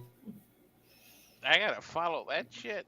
Well, I mean, look at your graphic. You do have a wonderful mamacita. There is that. Very eye-catching. You pathetic, weak-minded simpleton. I'm simp. Difference. No, you're still just as bad. Yeah, I just said simp. What do you mean? I was agreeing with Flip is not a word! Jesus Christ. Twitch. You can catch us at Twitch at SRS1983, Blue Sky and X at Walter Alex Cruz. Walter.cruz.940 is the Instagram, and of course the at Rage of Wrestling YouTube channel. The Nasty Leroy. Hey, yo. AJ, may I please go next? I have a very valid reason. Okay, you can find me on the socials as usual, but for the next 4 weeks, you can find me with this guy. Say hi to the podcast crowd, Bob. Oh my God! We have a Mickey Mouse appearance on the channel. Yeah. Yes. Former boss, new boss. There we go. Former boss. Good to see you, pal. All right, so there we go. So I won't be with you guys. I'll be with him the next 4 weeks training. So there's his voice. He got a lot for you, Mickey. High five, buddy. Thank you. Appreciate it. Have a good night. Stay warm. It's cold out here. It's well on this porch. Well, now I've seen everything. And, Man, I picked a good time to and come on that's the the show. way he leaves. That's awesome. That was easy. Hey, That's all, folks. that's the wrong company. Yeah, different property. I was about to say. I take the mask and mafia to be off. The mouse above you. Before I say, Disney you just put brings them the on, stream you just put them down. on camera on YouTube. You're going to be in hot water now. I will. Disney will own us. Soon Disney will own us. He already do. I'm with them. Are you kidding me? Come on. I, for one, welcome our new computer overlords. I don't think I would welcome that overlord. Do we got a problem here? Maybe. No, I need to find that GIF and load that back in. You need to find that, yeah. I love that Yeah, we need to find that back. It's Yeah. so funny. No, Mickey the Mouse. Oh, it's so wrong. It's so wrong now that I'm back on cast. Not sure who's looking forward to it, but tomorrow is the 2K25 reveal. Oh, that's right. Oh no, that's on Monday. The cover. Oh, sorry, Tomorrow's Sunday. Monday. That is Monday. Yeah. Well, For me, it's 2 a.m., so it's Sunday. At 1:47 a.m., to be fair, here. I get what you're saying. Well, we're going to be out here momentarily. I just have my show left. Yeah. And of course, you can find I me a special on show. Instagram. Jeff, we can barely hear him. You can find me on Instagram, the Renegade JJ Williams, Twitter and Blue Sky ROWJJ Williams, YouTube Casa D18 Studios. Thank you to everybody who has been joining the festivities for the majority of this evening, going back to 7:30 Eastern, 4:30 Pacific when we began the simulcast streams. Right. You can find me on the Twitter Spaces every Tuesday and Thursday, work schedules permitting, at 3 Eastern, noon Pacific. We usually talk a variety of different things. DJ is usually there. James is usually there. Ash is usually lurking in the shadows like a bat. Ryan occasionally pops in and out. You know, you never know who may pop in. We've had Jeff and Aaron Rift, like I said, pop in and really kind of drove traffic to the space that day. I've seen my dad pop in a couple of times. Never made himself a speaker, but I've seen him pop in a couple of times, as he does with the live streams here. Serious good people. But yeah, so make sure you check that stuff out. Check out my daily content on the channel. Make sure you guys are here for our NXT Watch Lawn on Tuesday, our Watch Lawn of the VIP show on Friday, Simply Predicting on Thursday, the Rumble on Saturday. We've got a busy week ahead of us, and seems like there's no signs of slowing down. Nope. So let's freaking go, everybody. It was 3 years ago. Right? Remember a year and a half ago when we said we were going to cut back on our watch lawns? Pepperidge Farms remembers. Nope. Japanese wrestling for life. New beginning. Japanese that's coming up soon. That's coming up soon. Yes.